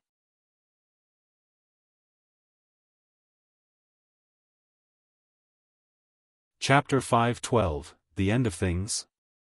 After Klein retrieved his hat, Bishop Millet's beyonder characteristic had already been fully condensed. It was only the size of a thumb and was translucent and light blue in color. However, from time to time, green streaks would appear like a tidal wave that approached a black hue. Opening the revolver's cylinder, Klein shook it, dropping the empty shells that were either gold, silver, or brass in color to the ground, creating crisp tinkling sounds. Then, he calmly took out a speed loader he had prepared earlier and loaded other Beyonder rounds bullet into the gun. After doing all this, he put away the revolver, bent over to pick up Bishop Millet's Beyonder characteristic and stuffed it into his pocket without paying too much attention to it. Klein picked up his cane and turned back to the group after taking a few steps. He pulled out a paper figurine and flicked it like he was lashing a whip. Pa! The paper figurine was quickly ignited. It flew out of his hand and turned into specks of scarlet light that fell to the ground, extinguishing into dust. How cool! Denton forgot the pain from his fall and stared intently. It's like Uncle Sparrow is setting off fireworks. Donna nodded in agreement with her brother's words.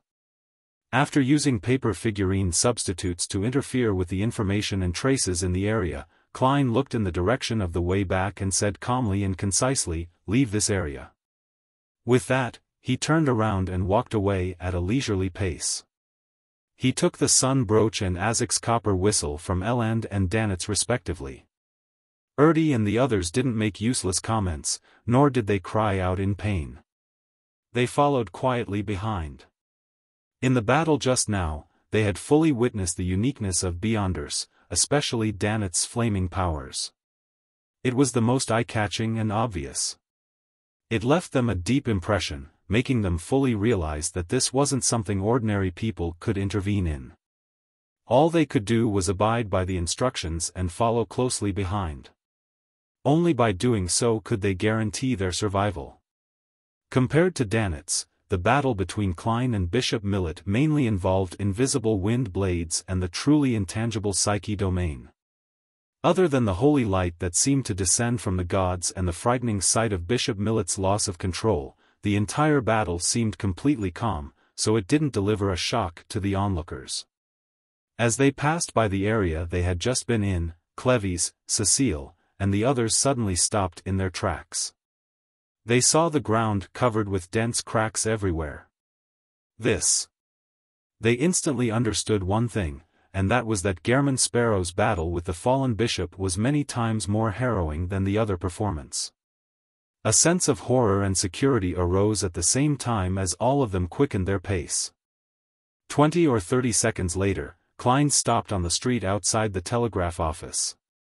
He said to Captain Eland in a deadpan manner, "Do you want to send a telegram?" After saying that, he couldn't help but remind him, "Do not force your way in."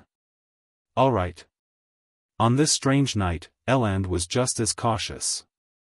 He took a few brisk steps to the telegraph office and knocked on the door 3 times. Thump. Thump. Thump. Amidst a slightly muffled sound, someone from inside asked, "Who is it?" Klein, who was already on guard, suddenly frowned, because the one who spoke was a man. Eland was also puzzled. "I want to send a telegram." "Who are you?" "I remember the person on duty was a lady before." The man inside replied calmly, "I'm Pavo Court, Melanie's colleague. She's right, next to me. She's fine." Just as Pavo Court finished speaking, the female voice from before immediately followed up, "Yes. I'm doing very well. You don't need to take note anymore. Pavo Court is back. Pal, doesn't your folklore say not to answer or open the door? How did Pavo Court get in?" Klein resisted the urge to question her. Eland took a step back and cleared his throat. "I'd like to send a telegram to the headquarters of the Church of Storms." "I'm sorry. But, we can't open the door," Pavo Court replied without emotion. Eland also felt the strangeness of the matter and didn't dare to force it. Instead, he proposed an alternative plan. "Can you send it for me and pass the draft to me through the crack in the door? The content is about the abnormal changes in Bansy Harbor, and the death of Bishop Millet and Priest Jace. It shall be signed off with Eland. All right. Melanie's voice trailed off, as if she'd returned to the telegraph machine. After waiting for a while, he heard tapping sounds, and before long, a copy of the telegram draft was extended out from the gap under the door. Eland bent down to pick it up, resisting the urge to peek through the cracks. He looked at the telegram draft, and his nose suddenly twitched. He smelled a faint scent of blood on the paper. He tilted his head and looked at Gehrman Sparrow, using his eyes to inform him that there was a problem with the telegraph office. However, he was met with a deep and unperturbed gaze, as well as words that were said in a calm and indifferent tone. Return to the ship. After throwing this sentence out, Klein turned around immediately and walked towards the end of the street, his figure gradually blending into the thin fog. Carrying a broken lantern, Danitz immediately followed after him. Without any hesitation, Donna and the others did the same. After pondering in silence for 2 seconds, Eland took the telegram draft and ran after the group. No other sounds came out from the telegraph office anymore.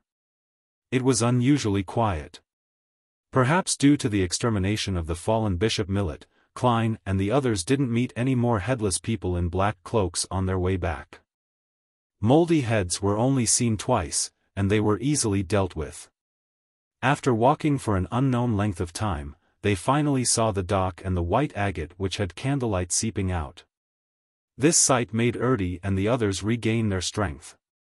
They transitioned from a brisk walk to a jog, all the way until they reached the bottom of the gangway.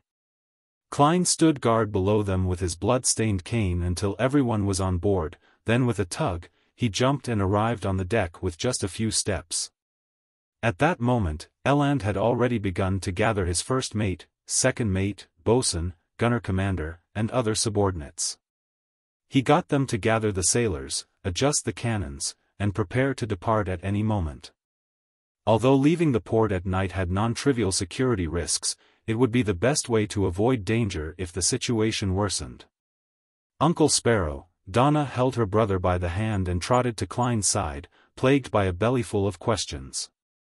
Klein nodded, pointed to the cabin, and said, "Go back to your room first. We'll talk about it tomorrow.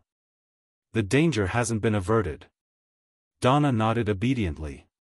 Together with Denton, she put her index finger to her lips. "Shoo." After the Branch family and the Timothy family entered the cabin, Klein walked over to Eland, took out Bishop Millet's Beyonder characteristic, and threw it to him. "If there are still mandated punishers alive, return this to them." The Beyonder characteristic left behind by a bishop who might have been a Sequence 6 would definitely be pursued by the Church of Storms, and everyone on the White Agate would be a target of suspicion. Klein didn't want to be wanted by the number 1 power at sea as soon as he set sail.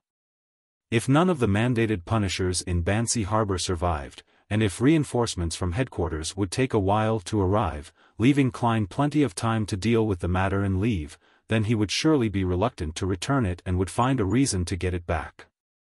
Eland caught the thumb-sized object, glancing at it doubtfully. He didn't ask what it could be used for, and he chuckled. "Don't worry about the Church of Storms' investigation. I'll hint to them that you're with me. So, I'll be considered a member of MI9 by the Church of Storms?" Klein nodded without saying anything else. Eland looked at Danitz and probingly asked, "Blazing?" "Huh." Danitz chuckled dryly and took a leaf out of someone's book. "Guess." "I don't think so then," Eland replied with tacit understanding. With the simple matters dealt with, Klein returned to the side of the ship and looked at the fog-shrouded Bansy Harbor, prepared against any hidden dangers. Time ticked by, and the peak of the mountain next to the shore lit up once again with the lights of a thunderstorm. Streaks of silver and violent bolts of lightning swept the area without restraint before they gradually calmed down. The fog in Bansy Harbor began to dissipate, and the light of the crimson moon became clearer. "It's over?" Even after seeing this, Klein still didn't dare to completely relax. Half an hour later, 3 men who claimed to be mandated punishers came to the dock to see Captain Eland. After Gehrman Sparrow confirmed it with a divination and a round of questioning, Eland allowed the sailors to lower the gangway. The 3 mandated punishers motioned for the surrounding crew to leave, then they lowered their voices and informed the captain of the situation. Klein didn't move closer to listen, but instead he waited patiently for the matter to end. A few minutes later, Eland returned Bishop Millet's remaining characteristic to the mandated punishers and watched them leave the white agate to deal with the rest of the mess. Phew. Eland exhaled and came to Klein's and Dannett's side. He casually said with a tinge of lingering fear, "The matter has been resolved. There aren't any problems. Has it really been solved?" Klein suddenly thought of Pavo Court and Melanie behind the telegraph office door. He recalled Fox, the owner of the Green Lemon restaurant, and the many lodgers who had watched them silently. Eland continued, "To be specific, Jace discovered the revival of ancient customs, cannibalism and live sacrifice, confirming that a small number of people in Bansy Harbor had become heretics. He hurried back to the church and reported this to Bishop Millet, but unbeknownst to him, the person before him was the leader of the heretics, a true fallen one. He had his neck cut off by Millet's wind blade and died in the Cathedral of the Lord. Millet was about to dispose of the body, but he was discovered by the servants, hence, things spiraled out of control. Some of the servants were turned into monsters, while some were led by the priests to hide underground. Without any means to hide himself, Millet quickly left the cathedral, gathered the heretics, and headed for the altar at the mountaintop. The weather changed as a result. After the mandated punishers retrieved 3 sealed artifacts, they rushed over and engaged in an intense battle. In the process, Millet was injured and escaped, while the rest of the heretics remained to defend the altar, which was eventually overrun. The church's headquarters has already replied, and they'll be sending people to investigate the cause of Bishop Millet's fall. I told them that we were only able to kill Bishop Millet by joining forces because he was heavily injured. By the way, the mandated punishers have gotten me to get the Branch and Timothy families to sign a confidential agreement." After giving a general account of the situation, Eland let out a long sigh of relief and busied himself with the remaining matters. Klein didn't dare to completely relax. He stayed on deck until the clouds appeared to burn when the sun slowly rose, illuminating the entire port. He saw the residents leave their houses one by one, basking in the golden sunlight, chatting and laughing as they headed for their respective jobs. Bansy Harbor finally had the breath of human life again. "It's really over." Klein turned around, slightly puzzled. He had planned to catch up on his sleep, but only after the ship had departed. As for Danitz, although he had long been yawning, he remained motionless when he saw Gehrman Sparrow being motionless. On the way into the cabin, Klein met Eland, who had also not slept the entire night. "Good morning. We're about to leave the port." "There's nothing to worry about," Eland greeted with a smile. As he spoke, the white agate's whistle sounded. Upon hearing the sound, Klein secretly exhaled, deciding to put all his doubts behind him. He didn't want to think about Bansy Harbor anymore, so he nodded in response. Eland stretched his neck and commented with a sigh, "Last night, I had a mystical feeling that the old Bansy and the modern Bansy Harbor overlapped." Klein had intended to walk past him when he suddenly grasped a word and asked with a grave expression, "Bansy?" That's the ancient name of Bansy Harbor. 300 or 400 years ago, it was called Bansy Town. Later, due to its pronunciation and other factors, it gradually evolved into Bansy, Eland introduced in passing. Klein's pupils shrank when he heard the answer.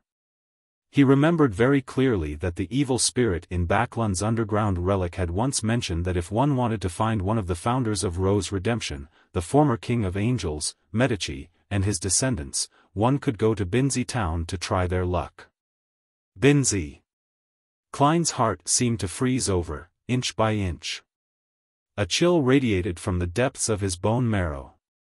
He jerked his gaze back to the harbor, to the scenes of the telegraph office with its tightly closed doors and the lodgers in Green Lemon restaurant who were silently staring at him.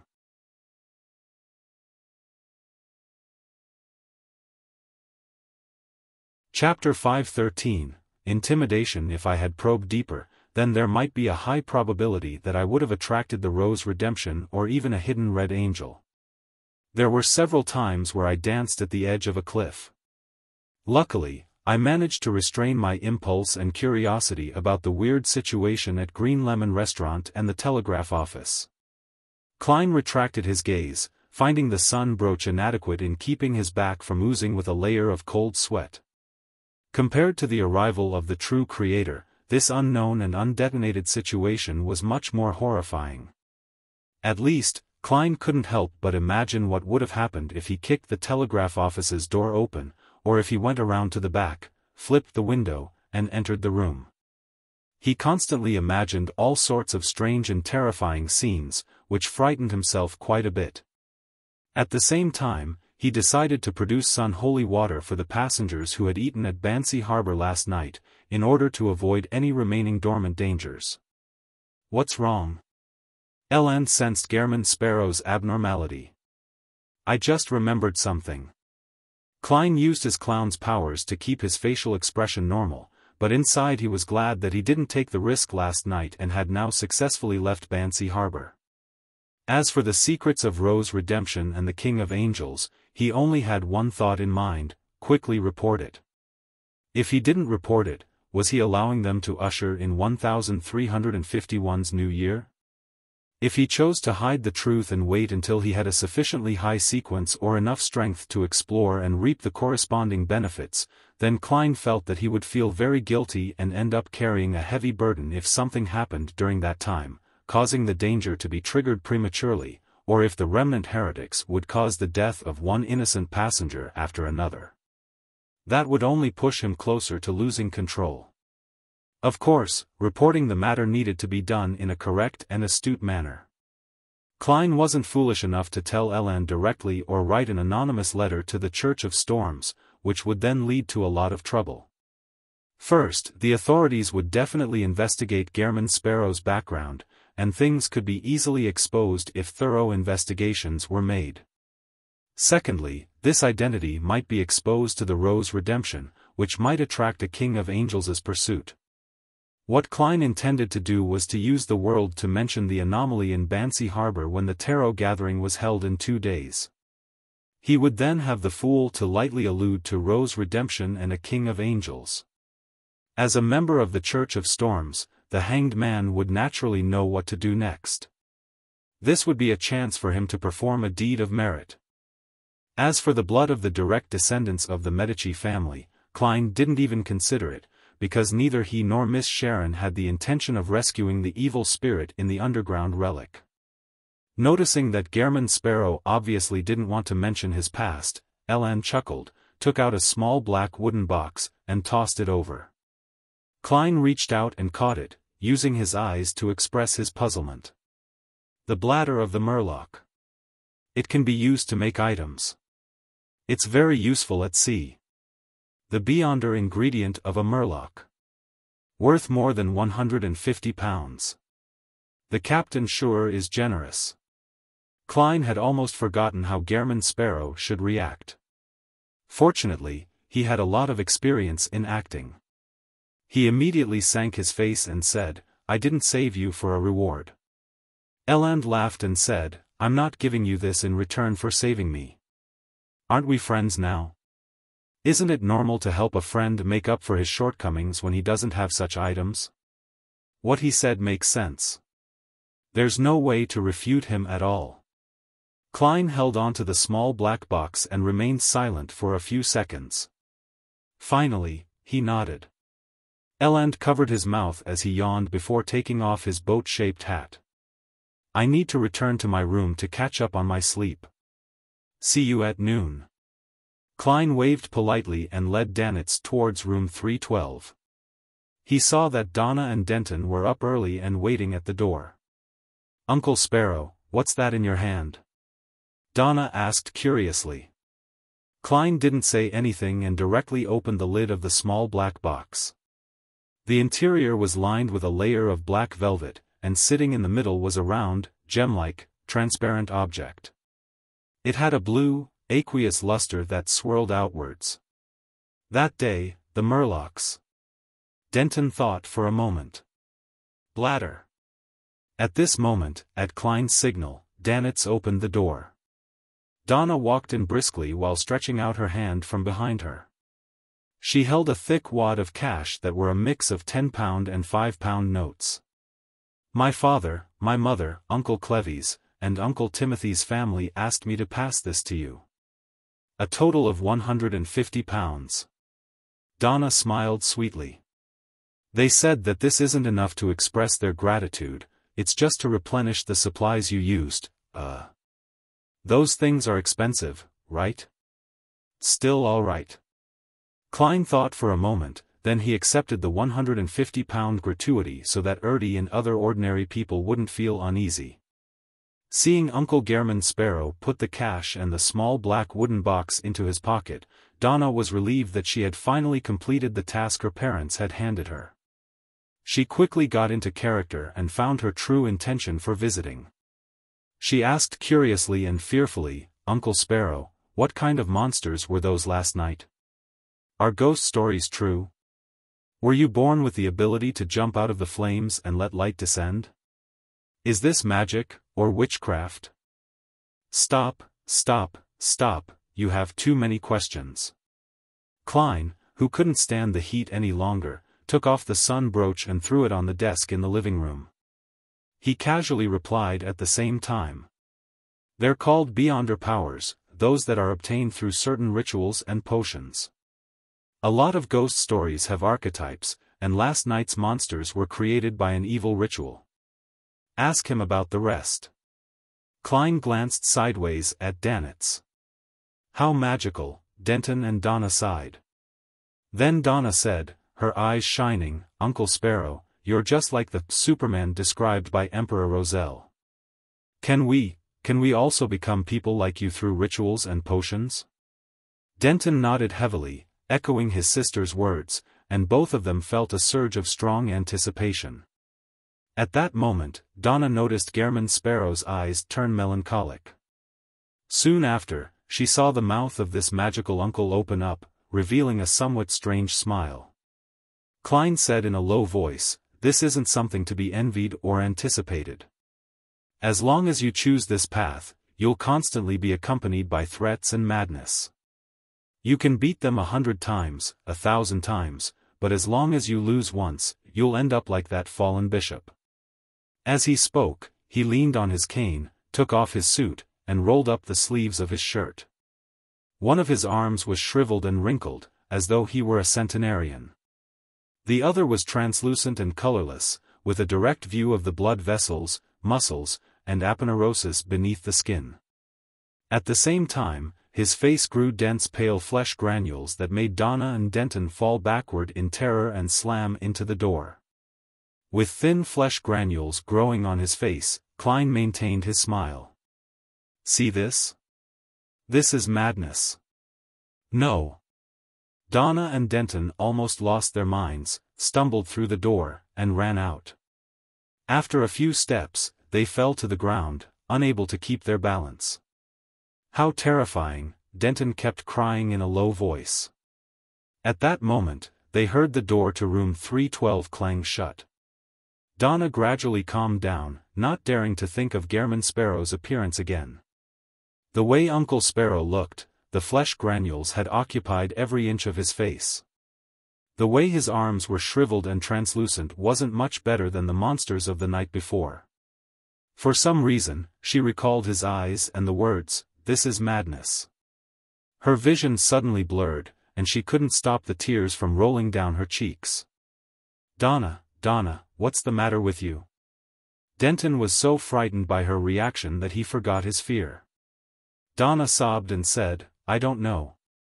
I just feel very, very sad all of a sudden." Inside room 312. Seeing that Klein had returned to normal, Danitz couldn't help but click his tongue. Actually, there's no need to scare the children like this. They'll have nightmares.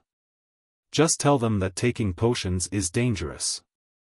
Just as he finished his sentence, he saw a hard wooden cane covered in blood and dirt flying over, accompanied by a sentence that wasn't in the least bit emotional. Wash it clean. Danitz reached out to grab the cane as the smile on his face froze. Backlund, Empress Borough, inside the Hall family's luxurious mansion. Audrey stood behind the white and gold railings on the second floor, watching the servants on the first floor come and go, bustling with activity. According to the customs of the Lone Kingdom, the nobles with fiefs would leave Backlund 1 week after the New Year ball, and they would return to their own fiefs, where they would enjoy a pleasant life in the countryside or in a castle. In June, they would return to the capital, where they would socialize day after day. Of course, a banker with actual power and wealth like Earl Hall definitely needed to make trips between the two places to handle many matters. However, moving wasn't an easy task. Many things had to be tidied up beforehand, and some of the servants would bring them back to the manor or castle. Only after everything was ready would the masters begin their journey. After this tarot gathering ends, I should be sitting in a steam train back to Eastchester County. I hope that vampire gentleman really can get the fruit of the Tree of Elders and the blood of the Mirror Dragon so that I can become a psychiatrist before I leave Backlund. Audrey allowed her thoughts to wander. Just then, Lady Caitlin came over and asked with a smile, "Penny for your thoughts?" "Well, you're already an adult. When you get back to Backlund in June, you'll be able to find something to do. Do you have any plans?" Audrey didn't think further and directly replied, "Mother, I want to join the church's charity organizations. I want to get to know this world," she added silently in her heart. "Good idea," the Countess agreed. After giving her some advice, she walked down to the second floor and began to inspect the affairs of the family. Audrey withdrew her emotions and turned her head to the side. With a faint smile, she said to the large golden retriever that was sitting to her side, "Susie, are you looking forward to it? You can run as much as you want in the green pastures and in the lush woods." She was making fun of Susie because she had only become a gift because she wasn't a qualified foxhound. Susie instinctively wanted to stick her tongue out, but she stopped herself like a cultured lady. She answered without hiding her emotions, "Of course, I like to run, but I hate those barbaric fellows." "Are you referring to the foxhounds that father and the others rear?" Audrey pursed her lips to stop herself from smiling. She looked up at the wall clock and saw that it was almost time for the tarot gathering.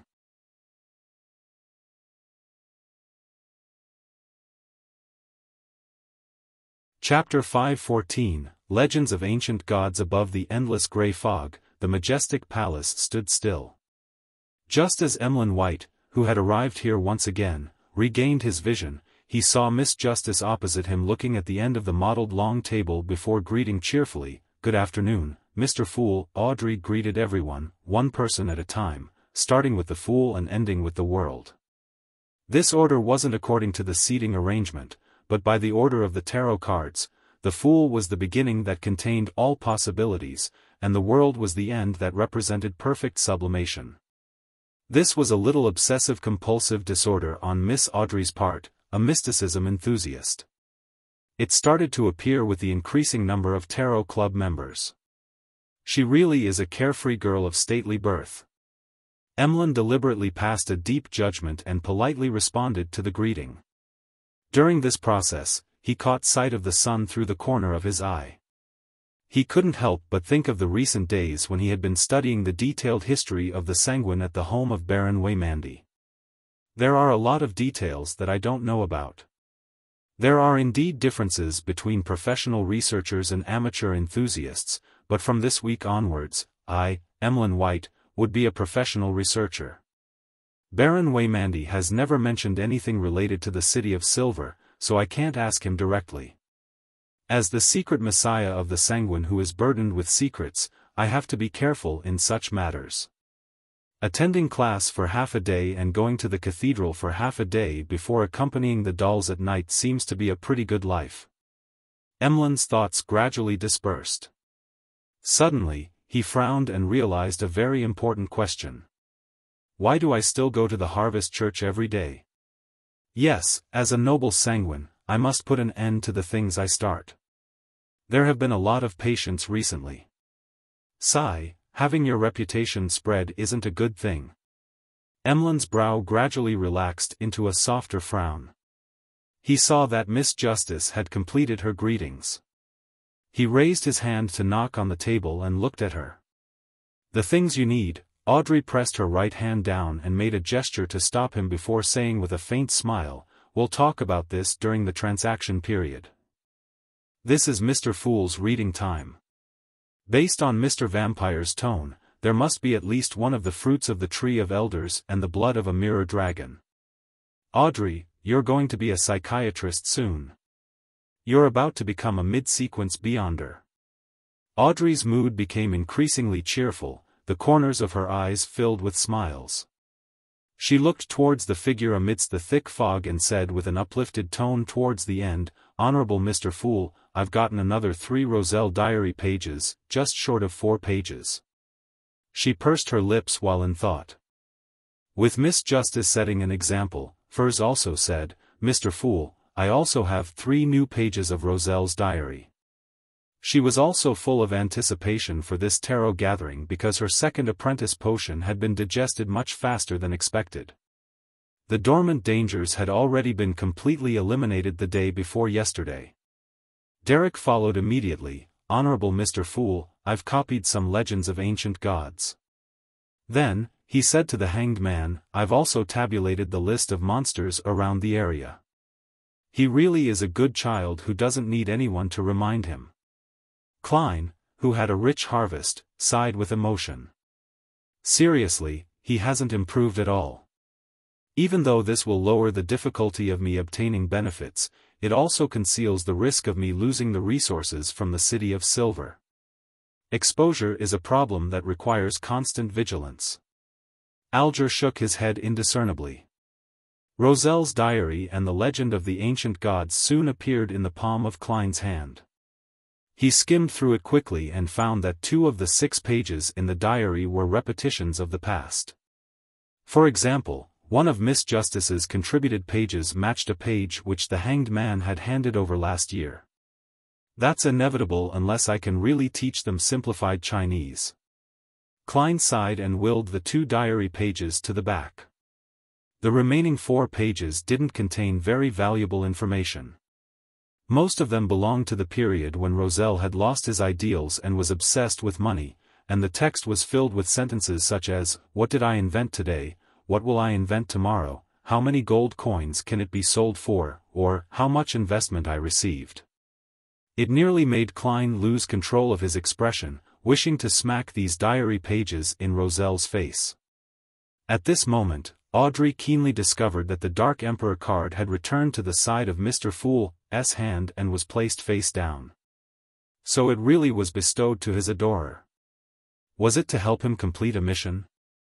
Or is there another possibility, that this is a new card of blasphemy, and not the original one? Audrey guessed with interest. After flipping through the diary pages, Klein resisted the urge to take a deep breath to calm his heart, and he looked at the legends of the ancient god provided by Little Sunday. It was quite a rough description.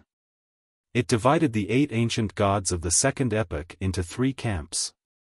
The Giant King, Ormur, the Elf King, Sanaithrim, and the Vampire Ancestor, Lilith, were allies who fought against the Dragon of Imagination, Ankwelt, the Phoenix Ancestor, Gregrace, and the Mutated King, Kvaster. As for the Devil Monarch, Farbody, and the Annihilation Demonic Wolf, Flegria, they were the ones who wanted to subvert all order and corrupt all living beings. In the records of the City of Silver, the 8 ancient gods were described as violent, evil, cruel, and terrifying. Even the ancestor vampire, Lilith, who superficially looked the most normal and was described as the embodiment of beauty, had a disgusting and ferocious side. For instance, she would manifest into a mountain range of flesh. On top of it grew all kinds of reproductive organs as they spewed out thick black fog while constantly producing all sorts of strange creatures. All powerhouses who approached her would be overwhelmed by the desire to mate and reproduce, becoming a walking organ. And all living beings who saw this scene, other than the other ancient gods, would lose their minds without exception or mutate on the spot, while others became crazy. The records of the City of Silver originated from the ancient texts of the giant king's court. Of course, that was what they claimed. I cannot eliminate the possibility that this is to discredit an ally. This aspect is rather similar to the loss of control of the primordial moon who the sanguine pray to. Is this one of the traits when one follows the moon pathway to the end? At this thought, Klein almost raised his head to sweep his glance at Emlyn White. In the legends of the City of Silver, the vampire ancestor, Lilith, really did control the crimson moon. As long as she wanted, she could make the blood moon appear every day for 365 days a year, allowing the negative energy to rampage through the lands and the spirit world to interact with reality for an extended period of time, releasing countless unspeakable monsters and evil spirits. This is the power of a deity. I wonder what the difference is between the ancient gods and the current true gods. Why do all of them look like evil gods? In the legends of the Sanguine, Lilith isn't like that. One of them is lying between the two of them. Or could it be that there was a change midway, from the one recorded in the City of Silver to the one depicted in the legends of the Sanguine? Klein looked away and took note of the details. He made the paper in his hands vanish and leaned back slightly. You may begin. With her bright eyes, Audrey looked at Emlyn White and immediately said, Mr. Moon, do you have news of the fruit of the Tree of Elders and the blood of a mirror dragon? Emlyn nodded his chin and said, a total of 750 pounds. Just pay this amount and they'll be yours. And of course, there's my payment. 100 pounds. Audrey didn't bother with the total price at all and happily responded, deal. I hope that the deal will be completed today or tomorrow.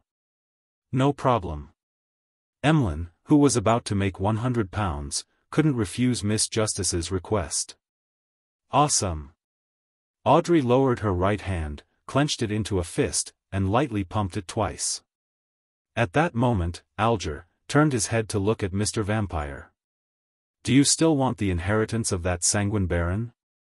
For 1,500 pounds, that's the best price I managed to get for you. In fact, the pirate was willing to give it up for 3,200 pounds. Emlyn's expression twisted. If it's only 1,000 pounds, then I'll definitely take it, but, he replied inwardly. Although their family members were pretty good apothecaries and doctors, with a modest annual income and long lives that allowed them to save a fortune, Emlyn had been unable to save any money since he became infatuated with dolls. From time to time, he would order some custom dolls. Even if the 100 pounds which he hadn't received yet was counted, his personal savings didn't even reach 500 pounds, of which, 150 pounds had been contributed by Detective Sherlock Moriarty. I'll think about it again, Emlyn said with difficulty, suddenly feeling that he had to find some way to quickly save up money. This fellow, Emlyn, just made the sound of poverty. Upon seeing this scene, Klein happily quipped inwardly. Being friends with Mr. Vampire in reality, Klein had heard him mention that over the years, he had spent more than 7,000 pounds on dolls, which made Klein marvel at the price of puppets and how extravagant Emlyn was. No problem. The hanged man didn't press further. He turned to Audrey. My fair lady, the artisan has completed the work and has obtained a rather mystical item. It allows you to truly change your appearance while also providing you with 3 Beyonder powers, flame controlling, damage transfer, and danger intuition. It improves your balance and agility. It's a silver mask, but it can also be a hat or an earring, it can change its appearance, and you can name it. Of course, it also has its own minor flaws. When you wear it, your emotions will be amplified, and you must learn how to control yourself. It costs 5,500 pounds. At this point, The Hanged Man chuckled and said to the world, "The Beyonder characteristic you provided earns you £4,500, and the artisan's workmanship is worth £1,000. £4,500, much better than I had expected, even though there's a 15% commission, that is to say, £675 for Mr. Hanged Man." Klein immediately controlled the world and nodded in agreement. That wouldn't be an issue. Emotions would be amplified? According to Miss Escalante, I'll have the ability to influence the moods and mental states of other people when I advance to psychiatrist. I should be able to do the same for myself. Yes, that flaw isn't a problem. Audrey nodded lightly. I will pay within 2 days of receiving the mystical item. In order to not reveal the secret of the Tarot Club, she had to wait until she had received the item before she could claim reimbursement from her father. Sure. The Hanged Man wasn't the least bit worried about Miss Justice's credibility. So rich. Both Emlyn and Furs felt agitated at the same time. Phew. Klein breathed a quiet sigh of relief. This meant that more than £3,000 of his would be available soon. Thank you, Miss Justice. He silently drew a crimson moon inwardly. You're tuning in to the Xiaofan's Wuxia Tales YouTube channel. Don't forget to subscribe and join us on this journey to catch the most captivating stories.